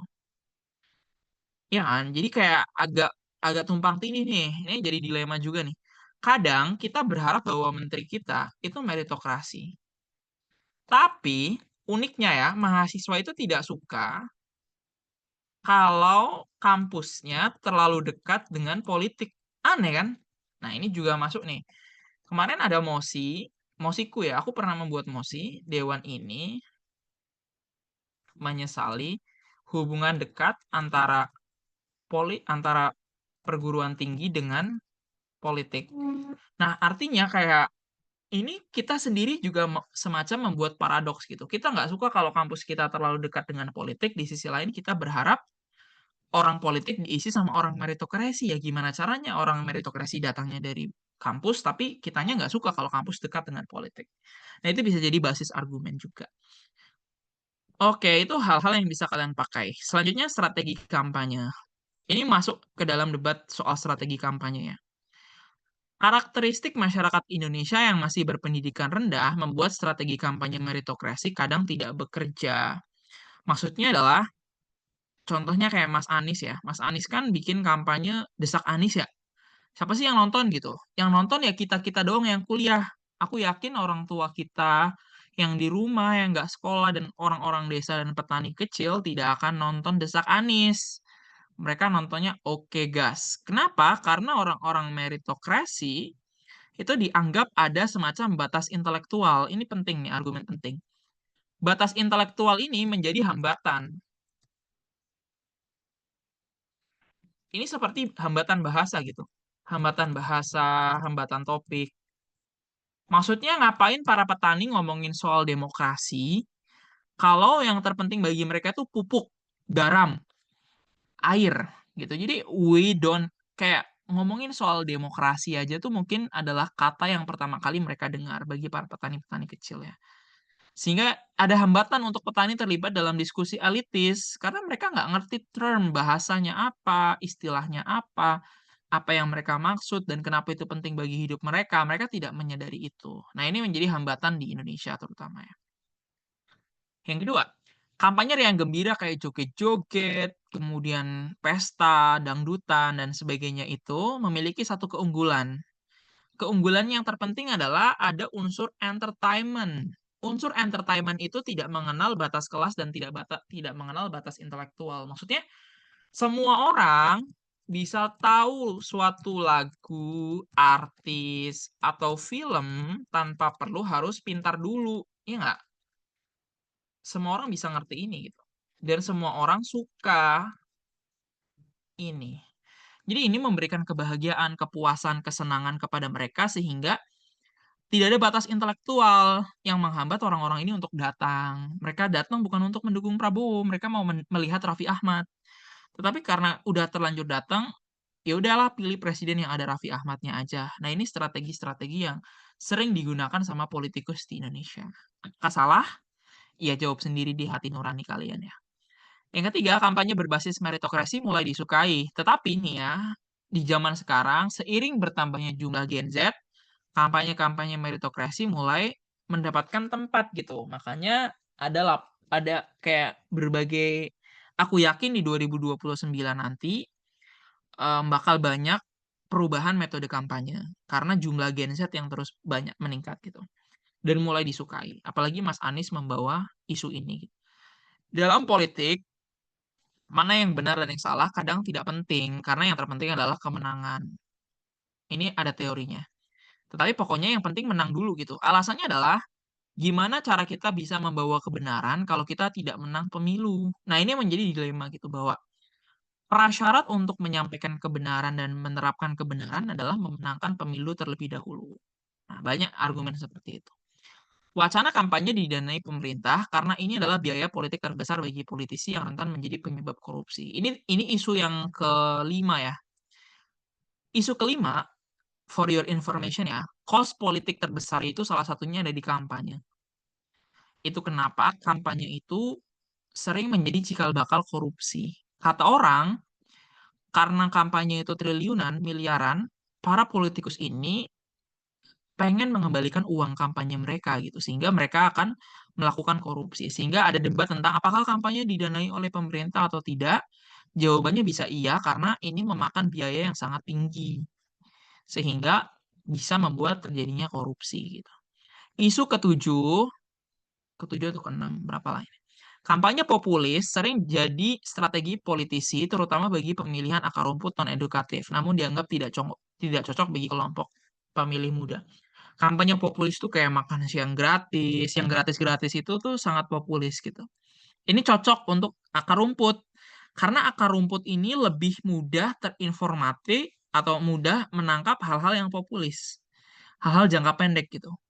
Alasannya sederhana gitu. Ini nggak salah juga. Kenapa sih? Ini membuka pikiran kita ya. Kenapa orang-orang desa itu suka sama kebijakan populis? Ada yang bisa jawab? Kan kita sering cuma bilang bahwa ini salah mereka karena mereka bodoh gitu. Tidak memikir jangka panjang. Nah, jangan seperti ini. Ini terlalu jahat sih menurutku kalau ada yang bilang kayak gini. Ini terlalu jahat banget gitu. Karena mereka itu sangat-sangat rentan dan sangat-sangat miskin, bro. Jadi kalau dikasih 10.000 pun, ini sebenarnya bukan salah mereka, tetapi karena memang sistematik memaksa mereka untuk menerima uang ini. Kalau tidak, karena mereka sangat-sangat butuh gitu. Kita enak masih bisa mikir, gue mau pilih presiden yang bisa memberikan pendidikan jangka panjang gitu. Enak kita bisa ngomong kayak gitu, karena besok kita bisa makan gitu. Bagi orang-orang ini, gue mau pilih orang yang ngasih makan siang bergizi gratis. Karena besok anak gue nggak bisa makan, karena gue tiap hari makan, karena tiap hari gue karena tiap hari gue harus ngasih makan, sorry, karena tiap hari gue sangat sulit dan tidak bisa memastikan anak gue besok makan. Jadi gue pilih presiden yang ngasih gue makan gitu. Karena ada semacam perbedaan kepentingan. Ini yang sering luput dari mata elitis, luput dari mata kita gitu. Kita tuh sering banget nyalahin anak-anak orang-orang desa, orang-orang rentan yang memilih presiden-presiden populis gitu. Padahal menurutku ini agak jahat juga gitu, karena sistematik yang sangat-sangat pelik ini memaksa mereka untuk melakukan ini. Jangankan berharap jangka panjang, berharap bahwa presiden selanjutnya akan menggratiskan kuliah, berpikir bahwa anak mereka bisa sekolah besok saja mungkin tidak mampu gitu, karena sangat-sangat terbatas kemiskinan mereka gitu. Nah, ini menjadi hierarki kebutuhan paling dasar mereka. Betul tuh kata Ernan bahwa ini menjadi isu yang sangat-sangat krusial gitu. Sehingga penerimaan populisme ini sangat tinggi gitu. Sehingga sangat sangat kompleks untuk menanyakan ini salah siapa gitu. Iya, ini salah sistem dari dulu dan salah kita semua gitu. Nah, kemudian gabungan Gen Z dan milenial ini isu yang selanjutnya, for your information. Gen Z dan milenial 2029 itu proyeksinya sampai 60%. Artinya cara-cara lama ini yang aku jelasin di atas akan mulai berubah kemungkinan besar ke cara-cara baru seperti meritokrasi, desak Anies gitu-gitu mungkin akan lebih populer di tahun 2029. Kita masuk ke isu selanjutnya, di luar atau di dalam kekuasaan. Ini menjadi debatnya. Ini misalnya mosinya sebagai aktivis yang sedang naik daun, apakah kita akan masuk ke parpol atau tidak? Ini ada sekitar 6 isu yang aku rangkum. Isu pertama, ada sangat banyak hambatan mengubah dari dalam. Apa hambatannya? Pertama, kuantitas. Kebanyakan, ini ya, kebanyakan kebijakan di Indonesia di voting oleh fraksi. Ingat ya, di votingnya oleh fraksi. Apa sih bedanya di voting sama fraksi sama di voting sama diri sendiri? Kalau di voting sama fraksi, misalnya ada 50 DPR dari PDIP. Oke. Em, 24-nya setuju batal, 26-nya setuju undang-undangnya disahkan gitu. Maka yang akan menjadi suara PDIP adalah PDIP secara bulat akan menganggap bahwa mereka setuju dengan undang-undang. Dan 26 suara lainnya akan dianggap tidak ada. Ngerti nggak? Jadi, the winners take all. Jadi kalau di voting internal PDIP, misalnya PDIP punya 50 DPR ya. Meskipun ini pun tidak pernah dilakukan gitu. Ini contoh aja ya. Kalau di PDIP ada 50 DPR, 24-nya tidak setuju terhadap RUU TNI, 26-nya setuju, maka 24-nya dianggap tidak ada. PDIP dihitung satu gitu. Sehingga secara kuantitas, satu orang sangat sulit lagi. Nah, nanti di voting lagi tuh. Di voting lagi dari, misalnya ada 10 partai di DPR. Nanti misalnya mereka akan ditanya lagi apakah mereka setuju gitu. Biasanya mereka pasti akan setuju semua gitu. Nah, ini yang menghambat kuantitas bahwa satu orang kalau ada bilang bahwa gue satu orang akan mengubah dari dalam, wah tantangannya banyak banget. Pertama secara kuantitas gitu, apakah kamu jumlahnya cukup banyak untuk memvoting? Sudah lagi tuh sistem votingnya pakai fraksi lagi gitu. Itu kan sangat-sangat sulit gitu. Yang kedua adalah budaya. Budaya itu maksudnya adalah sistem budaya politik di Indonesia itu sangat-sangat feodal. Bayangkan ya, hampir tidak pernah ada voting di internal partai. Mereka mendengarkan ketua partai. Jadi kalau kalian pernah dengar Bambang Pacul bilang, loh Pak Mahfud kalau mau ngomongin ini jangan ke kita, ngomonginnya ke Bu Mega. Ini menunjukkan bahwa di internalnya partai sendiri, saya yakin tidak akan ada voting, tidak akan ada tanya pendapat. Pasti mereka menuju ke satu aktor saja, yaitu ketua partai yang akan menentukan apakah itu akan menjadi undang-undang yang mereka setujui atau tidak setujui. Ini menunjukkan bahwa feodalisme dan budaya partai politik di Indonesia belum menunjukkan karakteristik yang demokratis, sehingga sangat sulit mengubah dari dalam. Alasan yang ketiga adalah power politik kita itu, kalaupun kita menang jadi anggota DPR ya, anggota DPR tidak penting suaranya dibandingkan ketua partai. Tadi alasannya simple, kalaupun kita anggota DPR, satu, kita tidak punya hak voting karena semuanya menurut apa kata ketua partai. Kalau kita nggak nurut, kita bisa dipecat kayak Sahroni gitu. Atau yang kedua, kalaupun ada voting, votingnya itu internal partai, tidak di voting per individu kepala, sehingga sulit sekali untuk melawan bapak-bapak kolot yang ada di partai untuk mensetujui atau melawan undang-undang. Nah, ini menjadi dilematis juga bagi para DPR-DPR kita, terutama DPR-DPR muda untuk melakukan perubahan dari dalam. Jadi ada 3 hambatan yang sangat sulit, yang bisa kalian elaborasi jadi argumentasi gitu. Yang kedua adalah kompromi ideologis, adalah jalan yang harus ditempuh jika merubah dari dalam. Tapi apakah efektif? Ini menjadi argumentasi nih yang sering muncul bahwa kalau kita merubah dari dalam, kita akan berusaha untuk melakukan kompromi. Nah, pertanyaannya, boleh nggak kita mengkompromikan ide kita? Nah, ini kan jadi dilema kan. Boleh-boleh aja sih sebenarnya daripada tidak berubah sama sekali gitu. Nah, itu argumen paling klasik. Tapi kompromi ini sebenarnya bentuk dari gerakan sosial itu memahami bahwa di dunia ini sebagai gerakan sosial ya, bahwa gerakan sosial itu tidak cuma satu. Bahwa gerakan sosial tidak hidup sendirian. Gerakan sosial hidup dengan masyarakat konservatif. Dan mereka juga punya sama-sama kepentingan yang ingin diakomodasi gitu. Sehingga susah sekali kalau tidak kompromi. Makanya ada kompromi. Yang ketiga, mengontrol dari luar tidak bisa menciptakan perubahan langsung sih, tetapi ada kemungkinan untuk mengontrol kejahatan tidak terjadi. Contoh, kita nggak bisa sih bikin RUU KPK, tapi kita punya kesempatan untuk membatalkan RUU KPK melalui judicial review, melalui demo, dan seterusnya. Selanjutnya, di luar itu lebih fleksibel, bebas, dan tidak perlu berkompromi. Intinya kalau di luar, kita bebas untuk ngapain aja. Di luar kekuasaan, seseorang tidak bisa memiliki hak-hak politis. Ini ya, ini kekurangan di luar kekuasaan. Di dalam kekuasaan, setidaknya ada beberapa hak yang dilindungi. Satu, hak voting, hak berbicara. Kalau kita tidak setuju, bisa sih. Contohnya adalah politikus Fahri Hamzah. Fahri Hamzah itu dipecat dari PKS karena terlalu vokal dan sering berseberangan dengan partainya dia. Jadi sebenarnya ada kesempatan-kesempatan seperti itu. Selanjutnya, di dalam kekuasaan seseorang akan mendapatkan sejumlah power untuk menciptakan perubahan. Ini ya, ini untuk melawan hambatan ya.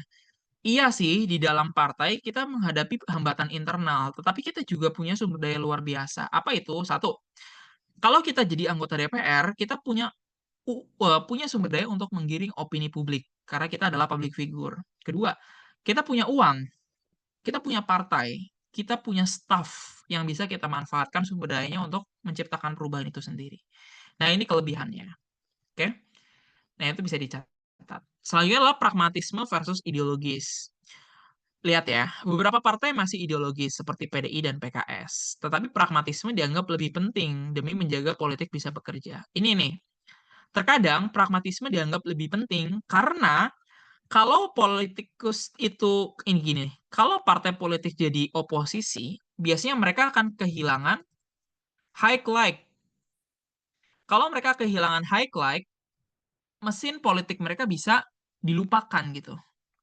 Makanya kadang pragmatisme tuh lebih penting karena supaya mesin politiknya bisa terus bekerja. Tetap dapat duit, tetap ada menteri-menteri yang muncul, suara mereka bisa didengar, dapat gaji dan seterusnya gitu. Selanjutnya, masyarakat Indonesia yang tidak berideologi, masyarakat Indonesia juga tidak berideologi gitu. Makanya kenapa partai harus berideologi. Selanjutnya, pragmatisme terkadang lebih diutamakan karena itu adalah prerequisite memperjuangkan ide. Karena kalau kita mau memperjuangkan ide tapi tidak menang, gimana caranya? Nah, itu yang jadi pertanyaan juga. Selanjutnya, pragmatisme sering menghadapi tantangan di mana jejak digital politisi tidak bisa dihapus dan sering diungkit, membuat citra mereka menjadi turun. Contoh, orang-orang pragmatis itu orang-orang PSI ya. Dulu tuh mereka melawan Prabowo banget, terus semua kadernya ternyata sekarang masuk ke Prabowo. Kan jejak-jejak mereka diinget ya, ya nggak? Dimunculkan lagi, dimunculkan lagi. Ini juga merupakan dilema nih bagi politisi. Kenapa politisi kita tidak vokal? Ini menjadi pertanyaan juga. Kenapa politikus Indonesia tidak vokal? Karena takut. Mereka hari ini udah hujat Anies, bisa-bisa ternyata minggu depan parpol mereka gabung ke Anies. Kan malu ya, makanya lebih baik diam daripada malu gitu. Ini dilema juga gitu. Selanjutnya, orang-orang ideologis biasanya memiliki popularitas yang tinggi di kelompok-kelompok edukatif, biasalah. Ideologisme sering efektif terutama untuk menggayat pemilih minoritas. Tetapi kadang ideologi juga penting. Misalnya, kalau ideologi seandainya PDI menggayat Mas Anies, seandainya PDI mencalonkan Anies kemarin ya, aku yakin PDI akan ditinggalkan oleh pengikut setia Ahok. Karena Anies dianggap musuh Ahok, terutama orang-orang China, orang-orang Cindo yang sangat-sangat menolak Anies. Nah, itu menurutku akan ditinggalkan. Sehingga keputusan PDI untuk tidak mencalonkan Mas Anies adalah keputusan yang tepat. Karena bagi sebagian orang, ideologisme PDI dianggap masih melindungi mereka. Next, kita masuk ke bagian terakhir, bukan bagian terakhir, tokoh politik. Aku akan rada cepet aja. Interest politisi. Satu, mereka ingin menang pemilu. Gimana caranya? Satu, mereka bisa melakukan peningkatan citra dan seterusnya. Tapi ini dulu ya. Pertama, mereka ingin menang pemilu tentunya. Semua hal dilakukan untuk menang pemilu. Yang kedua, mereka ingin menjaga kestabilan politik. Supaya kabinet mereka tidak terguncang, mereka melakukan berbagai hal. Merangkul oposisi, menggendutkan kabinet, menyewa buzzer, dan sebagainya. Tujuannya supaya supaya pemerintahan mereka tidak banyak di demo, tidak banyak diprotes. Ini salah satu interest mereka. Interest mereka yang ketiga ingin mewujudkan ide-idenya. Iyalah, Prabowo pengen mewujudkan Indonesia yang tidak kelaparan. Mas Anies pengen mewujudkan Indonesia yang bebas buta huruf dan seterusnya. Makanya mereka akan melakukan negosiasi, mereka akan berkampanye, mereka ingin menang pemilu untuk mewujudkan ide-ide besar mereka. Keempat, politisi ingin citra yang baik. Oke, ini alasan argumen paling klasik. Itu kenapa mereka berusaha untuk tidak melakukan kebijakan yang buruk, karena pasti akan menurunkan citra mereka. Atau yang kedua, mereka mengubah citra mereka. Contohnya Prabowo. Dari citra militer yang ditakuti masyarakat menjadi citra gemoy. Hanya untuk supaya mereka mendapatkan citra yang lebih baik. Keempat, ingin dipilih kembali di masa yang akan datang. Seperti membangun basis kekuatan politik, membangun citra. Pokoknya supaya mereka dipilih lagi di masa yang akan datang, mereka selalu mempertahankan citra mereka dan mereka berusaha untuk mempertahankan kestabilan politik mereka. Jadi ini berhubungan ya. Jadi kalau presiden ingin dipilih lagi, maka mereka harus membangun basis kekuatan dan kestabilan politik. Di sisi lain mereka juga harus membangun citra. Terakhir mereka ingin meninggalkan legacy, pengen dikenal. Makanya Jokowi membangun IKN, makanya Jokowi membangun KCIC supaya nama dia ini manusiawi aja. Maksudnya manusiawi ini sifat alami manusia bahwa mereka selalu ingin meninggalkan legacy. Oke, kita masuk ke tokoh-tokoh kunci. Pertama Mas Anies. Mas Anies ini punya beberapa karakteristik. Pertama, dia akademisi. Dia dianggap punya meritokrasi. Artinya dia dianggap punya ilmu pengetahuan yang cukup lah untuk memimpin bangsa ini. Kedua adalah oportunis. Ini oportunis itu negatif ya. Contohnya, Mas Anies ini nggak mau gabung ke partai manapun. Jadi dia kayak nggak punya ideologi gitu. Dan dia pun nggak mau bikin partai. Jadi aneh kan. Kayak Mas Anies ini gimana sih gitu. Kalau mau memperjuangkan kita ya udah gabunglah ke parpol gitu biar punya kendaraan politik. Contoh lain oportunisme Anies ini adalah dia mau dicalonkan dari partai manapun gitu. Menurutku kalau dia dicalonkan sama PDI pun dia mau sebenarnya gitu. Ini menunjukkan bahwa Mas Anies ini cari-cari kesempatan aja untuk jadi politikus. Ada benarnya juga kata buzzer-buzzer itu gitu. Tetapi yang ketiga Anies juga aneh nih. Dia ideologis dan non ideologis dalam waktu yang bersamaan. Maksudnya dia sering bilang bahwa kenapa sih Mas Anies nggak mau masuk parpol gitu. Nah, mungkin alasan paling masuk akalnya karena partai politik ini sering tidak konsisten. Sering tidak konsisten sehingga nanti ideologinya Mas Anies jadi tidak konsisten juga nih, menurut Mas Anies mungkin ya. Tapi dengan tidak masuk ke partai politik ini, Anies ini ideologinya apa? Dipertanyakan, ya kan? Karakteristik uniknya, Mas Anies ini Gen Z friendly. Semua orang Twitter sangat cinta Anies. No one's had Anies in Twitter, kalau kalian tahu ya. Selanjutnya, Anies didukung sama orang-orang dari kelompok Islam konservatif, kayak PKS, kemudian umat itu sangat mendukung Anies. Ini menjadi hambatan. Kenapa hambatan? Karena orang-orang progresif dan orang-orang minoritas, kayak orang-orang non-Muslim, biasanya sangat menghindari Anies karena dianggap telah melakukan semacam politik identitas di masa lalu gitu. Selanjutnya, Anies tidak disukai oleh marhain nasionalis. Anies sangat tidak disukai PDI. Gara-gara apa? Gara-gara kasus pemilu 2017. Pemilu 2017, Anies mengalahkan Ahok dengan cara yang kotor, kata PDI. Dengan cara politik identitas. Sehingga sampai kapanpun menurutku Anies tidak suka. Atau sorry, Anies tidak akan pernah disukai PDIP dan kader-kadernya. Anies sekarang menjadi simbol oposisi. Kalau ada simbol perlawanan, semuanya mengarah ke Anies sebagai tokohnya. Terakhir, Anies didukung PKS 2014, 2024, tetapi Anies tidak mendukung PKS, yaitu mendukung siapa? Ridwan Kamil dan Suswono, dan malahan mendukung PDIP, yaitu Mas Pram. Nah, ini menjadi contoh bahwa Anies cukup oportunis. Anies didukung PKS, tapi Anies tidak mau mendukung PKS. Jadi, begitulah politisi. Jangan percaya politisi, percaya ke saya saja. Oke, next ke Pak B. Jokowi. Ini adalah simbol kita semuanya. Diusung oleh PDI dan bermusuhan dengan PDI karena berkhianat. Jadi dulu dia adalah kader kebanggaannya PDI.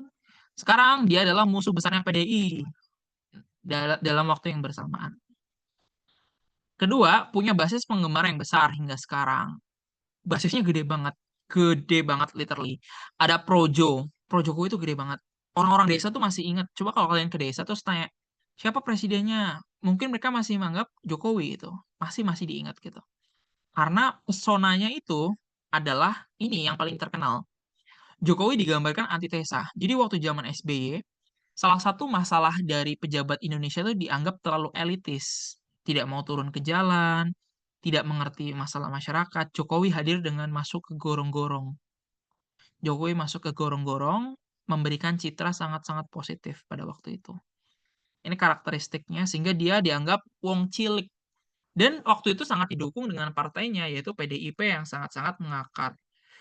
Nah, ini menunjukkan bahwa Jokowi digambarkan sebagai wong cilik. Selanjutnya, Jokowi itu pro sekali dengan pembangunan.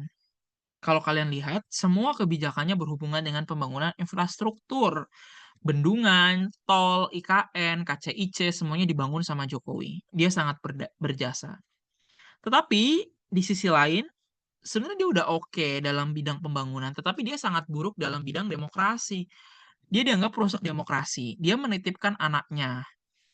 Dia dianggap mencampuri urusan politik. Dia dianggap berpihak. Dia dianggap bermain dua kaki. Pokoknya semua hal yang berhubungan dengan demokrasi itu selalu dianggap Jokowi. Jokowi tidak disukai sama Gen Z karena dianggap tidak merit, tidak bisa bahasa Inggris, tidak pernah datang ke forum internasional. Pokoknya Jokowi dianggap tidak pintar sama kita. Nah, ini adalah masalah yang dihadapi oleh Pak D. Jokowi. Selanjutnya, kita masuk ke politisi kita selanjutnya, Bapak Prabowo.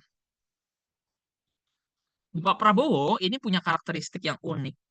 Nggak unik-unik banget sih. Pertama, dia menang telak di pemilu 2024. Menangnya itu gila-gilaan, 58%.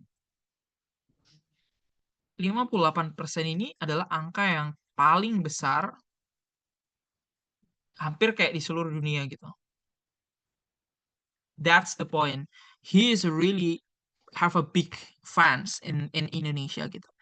That's the karakteristik pertama.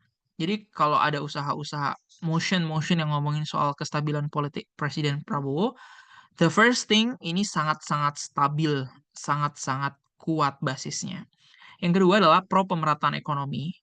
Berbeda dengan Presiden Jokowi yang sangat pro terhadap pembangunan infrastruktur besar, Presiden Prabowo sangat pro terhadap pembangunan sumber daya manusia kayak MBG, Koperasi Merah Putih, kemudian kayak revitalisasi tambak Pantura. Nah, itu sangat-sangat kita sebutnya sebagai pro pemerataan ekonomi. Nah, ini menunjukkan bahwa di status quo ada perbedaan karakteristik yang dilakukan sama Presiden Jokowi dan Presiden Prabowo gitu. Ketiga, dianggap masih belum merdeka, artinya dia masih dalam bayang-bayang Jokowi. Mungkin karena karakteristiknya yang sangat-sangat menghargai orang-orang yang pernah membantunya dia, makanya dia dianggap tidak merdeka gitu. Pro militer dan dianggap akan menjadi diktator. Udah kelihatan kan, kayak dia sering membatasi media, dia mulai menerbitkan undang-undang yang berpotensi jahat kayak undang-undang RUU TNI dan sebagainya gitu. Bahkan dia mau mewacanakan media sosial satu orang satu akun. Ini mengarah ke arah-arah bau-bau diktatorisme gitu. Diisukan pelanggaran HAM berat di masa lalu. Diisukan merupakan bagian dari tim Mawar yang menculik orang-orang pada krisis 98. Menunjukkan bahwa Prabowo secara umum tidak juga disukai oleh Gen Z. Gen Z kan ini isu-isu yang sangat mau diangkat kan isu-isu kemanusiaan gitu. Oke, next. Selanjutnya adalah Mbak Mega. Kenapa aku bawa Mbak Mega? Karena Mbak Mega ini punya posisi penting gitu. Pertama, dia ideologis kuat. Ideologis kuat ini adalah salah satu politisi yang punya ideologi yang cukup strong ideology. Pertama, dia tidak mau memilih Mas Anies di pemilu DKI. Dan dia juga tidak mau bergabung ke Prabowo Gibran gitu. Menunjukkan bahwa secara politik dia punya ideologi. Ideologinya terkenal dengan marxisme, nasionalis tetapi lebih ke kiri, lebih ke semi-semi sosialis gitu. Saya memiliki relasi yang buruk dengan Mas Anies dan memiliki relasi yang buruk dengan SBY serta Jokowi. Lihat nih, ada 3 orang yang dia tidak suka, Mas Anies, SBY, dan Jokowi. Three mens yang tidak disukai oleh Megawati. Jadi kalau nanti kalian disuruh untuk memetakan politik ke depan, ingat-ingat bahwa Megawati tidak akan pernah bersatu dengan Demokrat, dengan PKS, dan dengan partainya Jokowi. Dia sangat pendendam. Pokoknya kalau dia nggak suka orang, dia nggak akan pernah baikan gitu. Ini karakternya dia. Selanjutnya, aduh, kok ini mulu sih. Pernah dimusuhi oleh Orde Baru. Jadi waktu Orde Baru, dia ini dimusuhi. Pokoknya dia selalu dikejar-kejar, mau dipenjara. Waktu zamannya Orde Baru. Dan oposisinya SBY. Pada waktu itu dia pernah turun ke jalan nangis-nangis waktu BBM naik. Sekarang apakah dia mau? Tentu tidak mau. Kurang demokratis. Nah, ini kekurangannya dia nih. Dia ini nggak pernah mau lengser. Artinya dia selalu menang gitu. Dia selalu menang dan selalu bersedia, meskipun dipilih ya, dia selalu bersedia untuk dipilih forum untuk jadi ketua umum. Centralistic leaders. Jadi dia sangat-sangat sentralistik, narsistik juga. Artinya kalau partai politiknya bergerak harus dalam perintah dia gitu. Kalau nggak dalam perintah dia, dianggap berkhianat.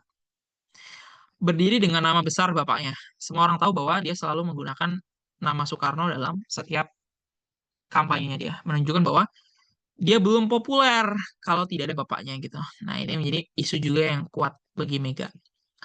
Nah, ini tokoh-tokoh lain yang silakan kalian pelajari dalam peta politik 2029. Ada KDM dari Gerindra, ada Basuki Cahayapurnama dari PDI, ada Pramono dari PDI, dan ada Puan Maharani dari PDI. Nah, tiga tokoh ini bisa mengkacau balaukan peta politik Indonesia 2024. Kalau Prabowo tidak maju, bisa KDM untuk melawan kroni-kroni lain, atau KDM bisa jadi wakilnya Prabowo, atau KDM bisa maju dengan partai lain. Kalau dia masih populer ya. Ahok, susah. Pram bisa maju dari PDI. Puan bisa maju dari PDI. Nah, silakan.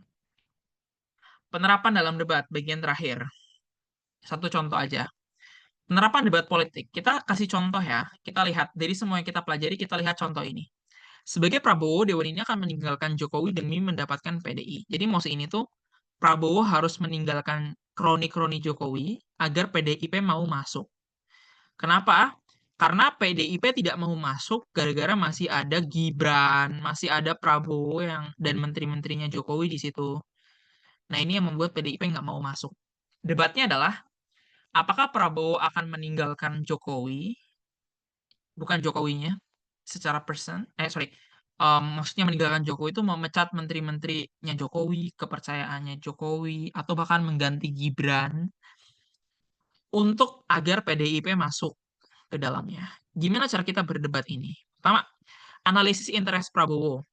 Apakah kestabilan politik, citra, atau kemenangan di pemilu selanjutnya? Ingat ya, kita punya tiga interest. Kestabilan politik, citra, dan kemenangan di pemilu selanjutnya. Bagaimana bentuk meninggalkan Jokowi? Ini adalah bagian keduanya. Misalnya memecat menteri-menterinya, mereshuffle, atau yang terburuk bisa mengganti Mas Gibran. Tetapi itu terlalu berat. Cukup dengan mengatakan bahwa Prabowo akan berpidato bahwa dia sudah terlepas dari bayang-bayang Jokowi. Misalnya seperti itu, cara meninggalkannya. Ketiga, jelaskan perbedaan antara Jokowi dan PDI. Ingat ya, Jokowi itu individu, tetapi bukan sembarang individu. Dia punya basis penggemar yang sangat besar. PDIP bukan individu, dia adalah partai politik yang punya karakteristik seperti yang aku sebutkan. Dia punya modal besar, dia punya kader, dia punya loyalis, dia punya duit, dia punya segala, dia punya DPR yang banyak, dan sebagainya. Karakteristik ini nanti jadi alat kalian untuk membandingkan apakah lebih worth it Jokowi atau lebih worth it PDIP.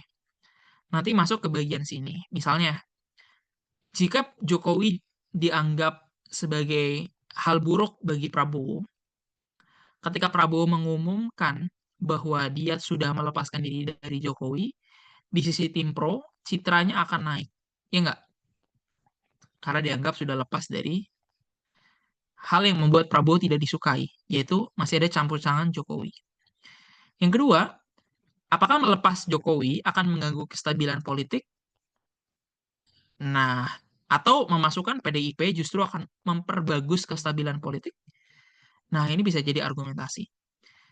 Apakah PDIP itu lebih jago dan lebih keren untuk membuat Prabowo menang di 2029 Atau justru Jokowi lah yang akan menjadi penentu apakah Prabowo bisa menang lagi di 2009 atau tidak. Nah, ini interest yang ketiga. Nah, ini bisa jadi alat yang akan kalian pakai satu persatu. Keunggulan Jokowi daripada PDIP dan sebaliknya.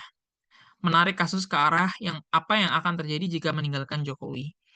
Apa sih yang akan terjadi kalau meninggalkan Jokowi? Apakah masih bisa diantisipasi hal-hal buruknya dan seterusnya. Oke? Nah, itu contohnya. Oke. Apakah ada mosi lain? Coba apakah ada mosi lain? Tapi kayaknya udah terlalu malam, jadi kita masuk ke Q&A saja. Kita lihat ke Mentimeter.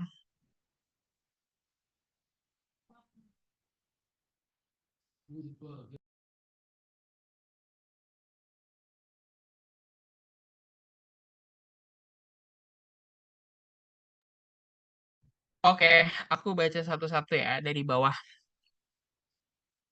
Kaap, gimana caranya bawa debat politik apalagi tidak dipahami konteksnya? Tadi udah dipahami ya konteksnya ya. Udah aku jawab. Konteksnya kita tadi udah belajar 2 jam konteksnya. Oke, yang kedua. Bagaimana propaganda mempengaruhi politik? Apakah politik negara yang dimana bergantung berat pada propaganda adalah negara dengan prinsip demokrasi yang bagus? USA contohnya. Propaganda itu bagian dari strategi politik ya menurutku. Maksudnya gini, politik itu memang kejam karena tujuannya untuk menang. What happens yang terjadi, fitnah, ujaran kebencian, itu sangat sering terjadi dalam unsur politik. Apakah propaganda mempengaruhi politik? Jawabannya iya. Propaganda misalnya Jokowi adalah antek-antek PKI, propaganda adalah Prabowo akan menjadi diktator, propaganda-propaganda seperti itu yang akan membuat seseorang bisa dicitrakan. Tetapi apakah ini merupakan prinsip demokrasi yang bagus atau tidak? Sebenarnya ini bukan bagian dari prinsip demokrasi sih. Lebih ke budaya demokrasi. Kalau di Amerika, menjelek-jelekan orang lain itu hal yang wajar. Kalau di Indonesia, itu bukan hal yang wajar. Jadi tergantung budaya negaranya. Apakah menggunakan strategi propaganda seperti fitnah, membuat citra yang buruk kepada lawan kita itu baik atau tidak, tergantung kebutuhan. Kalau di Amerika orangnya suka, jadi oke. Kalau di Indonesia nggak suka, justru makin tidak dipilih kalau kamu melakukan propaganda. Gitu ya. Next. Kalau power bersifat mengkorap, maka kenapa bahkan di tempat yang menjunjung demokrasi, korupsi masih terjadi? Pemusatan kekuasaan masih terjadi di negara yang menggunakan demokrasi kayak ini. Korap dalam konteks ini bukan hanya korupsi uang. Korep itu artinya dalam konteks bahasa Inggris merusak. Merusak ini bisa menjadi misalnya diktator atau sewenang-wenang, itu bisa disebut korup. Nah, kenapa di Indonesia masih banyak korup?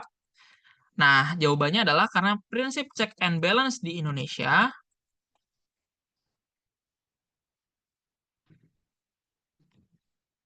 sangat bermasalah. Contoh ya, apakah pernah kalian melihat DPR kita mengkritik presiden? Tidak pernah kan? Nah, ini menunjukkan bahwa iya sih ada trias politika, tetapi ini semacam hanya hiasan saja gitu. Karena prinsip-prinsip check and balance-nya tidak berfungsi dengan baik gitu.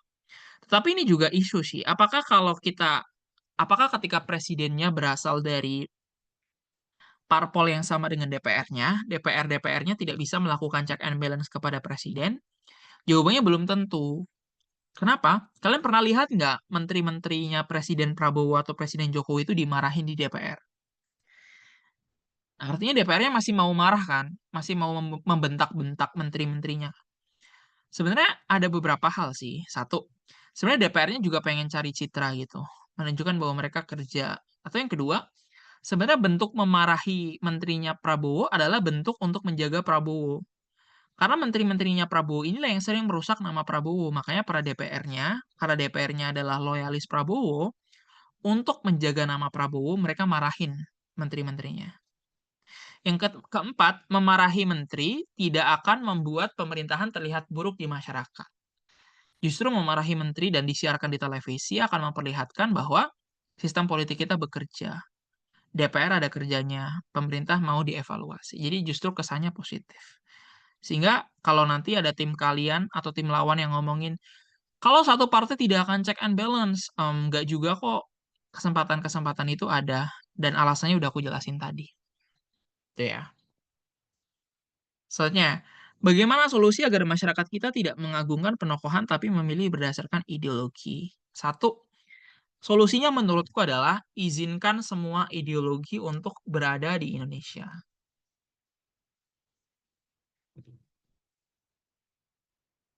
Bahkan yang terekstrim.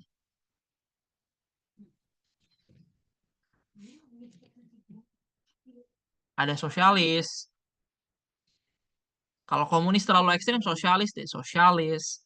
Liberal. Coba deh kalau ada partai liberal Indonesia, aku yakin 100% partai itu akan langsung diboykot sama ormas. Dan akan diboykot di university. Padahal partai liberal tuh nggak cuma ngomongin soal hal-hal liberal pergaulan bebas doang ya. Banyak hal seperti hak, kemudian ekonomi dan sebagainya gitu. Solusi pertama itu. Kedua, edukasilah masyarakat kita. Dikasih tahu bahwa negara kita tidak bergantung kepada satu tokoh. Negara kita bergantung kepada satu ideologi tertentu. Gitu ya. Masih belum mengerti terkait spektrum dan status quo. Kenapa tuh? Boleh ditulis di kolom chat nggak? Bagian nggak ngertinya di bagian mana? Aku lanjut dulu. Bagaimana mengoposisi pemerintah tanpa parpol dan rakyat? Nggak ada dong. Oposisi pemerintah, cara bagaimana mengoposisi pemerintah tanpa parpol dan rakyat? Gimana dong? Maksudnya negaranya kosong, nggak ada rakyatnya atau gimana nih? Mengoposisi pemerintah itu ya basisnya ada dua. Satu, kalau nggak parpol ya masyarakat. Kalau selain kedua, itu siapa lagi? Aku belum mengerti pertanyaannya. Tapi itu ya jawabannya. Dalam berargumentasi debat, ciri khas argumen apa yang biasanya lebih lezat untuk ditelan? Apakah yang lebih mencolok ke konteks kemanusiaan dan pribadi negara atau lainnya? Yang lebih mencolok terutama dalam debat politik adalah konteks. Konteks tuh matter. Biasa kalau kalian bisa menyebutkan misalnya sejarah, misalnya posisi politikus, kepentingan mereka secara detail tuh kayak Prabowo butuh citra. Tetapi kalian coba ngomongin citra, bisa nggak kalian tingkatin konteksnya? Prabowo butuh citra yang baik, misalnya, makanya dia bentuk kantor komunikasi presiden. Makanya dia rekrut artis-artis. Jadi kayak kasih bukti nyata bahwa emang Prabowo butuh citra ya.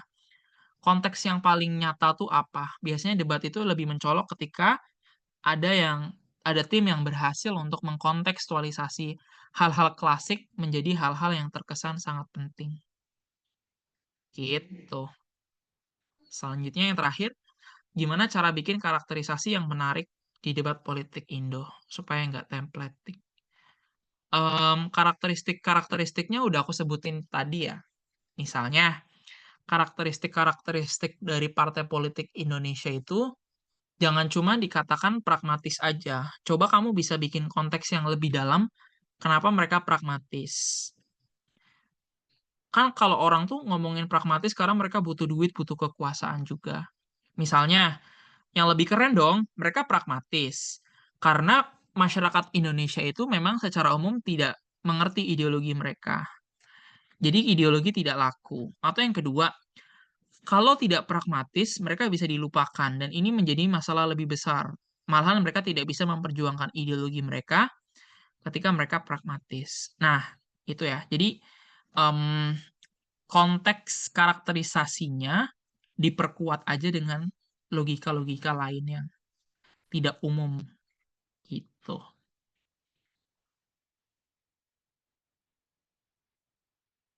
Oke, apakah ada pertanyaan lain? Aku kasih kesempatan untuk raise hand.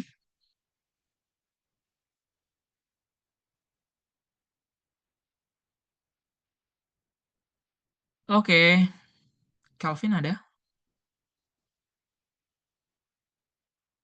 Oke, mungkin itu aja sih materi dari aku teman-teman semuanya.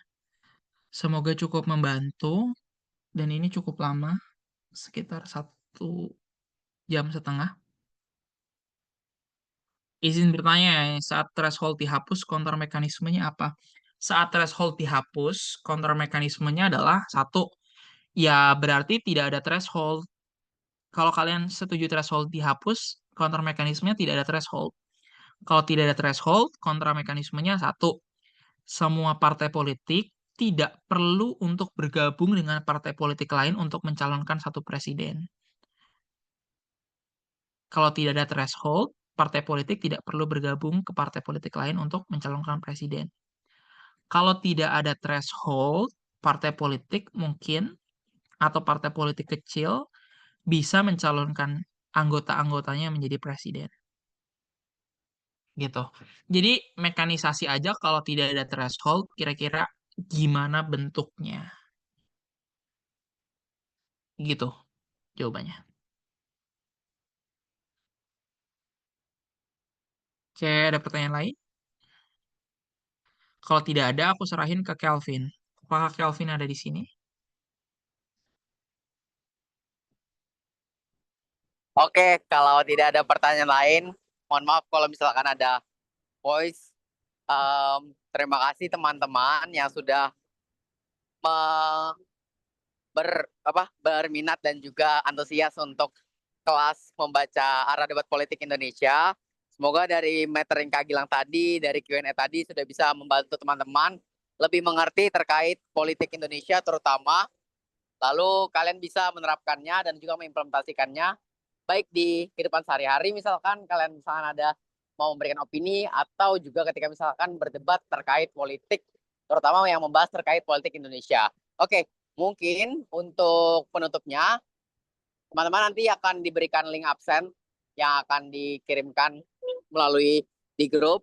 Kami harap teman-teman bisa mengisinya untuk bisa memberikan kritik dan juga saran kepada classmate ke depannya. Dan sebelum kita menutup kelas pada hari ini, mari kita melakukan dokumentasi dulu sebagai arsip dari kegiatan pada hari ini. Mungkin boleh teman-teman kita bisa bersama-sama untuk on cam dan melakukan dokumentasi. Kita tunggu ya 1 menit untuk menunjukkan muka ganteng dan muka cantiknya untuk dokumentasi. Yuk, yuk.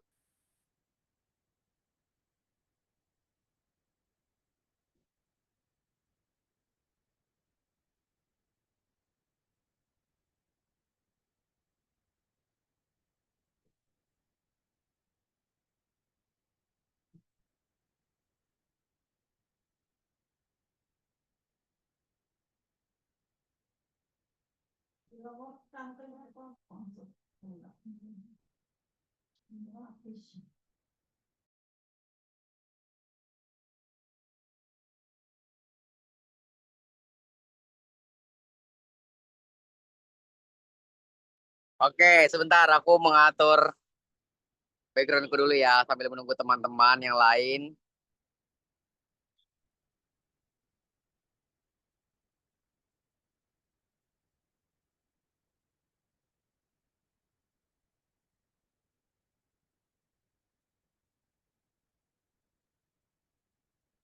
Oke, aku bantu SS ya. Semua kita pakai gini dong, kayak pakai logo.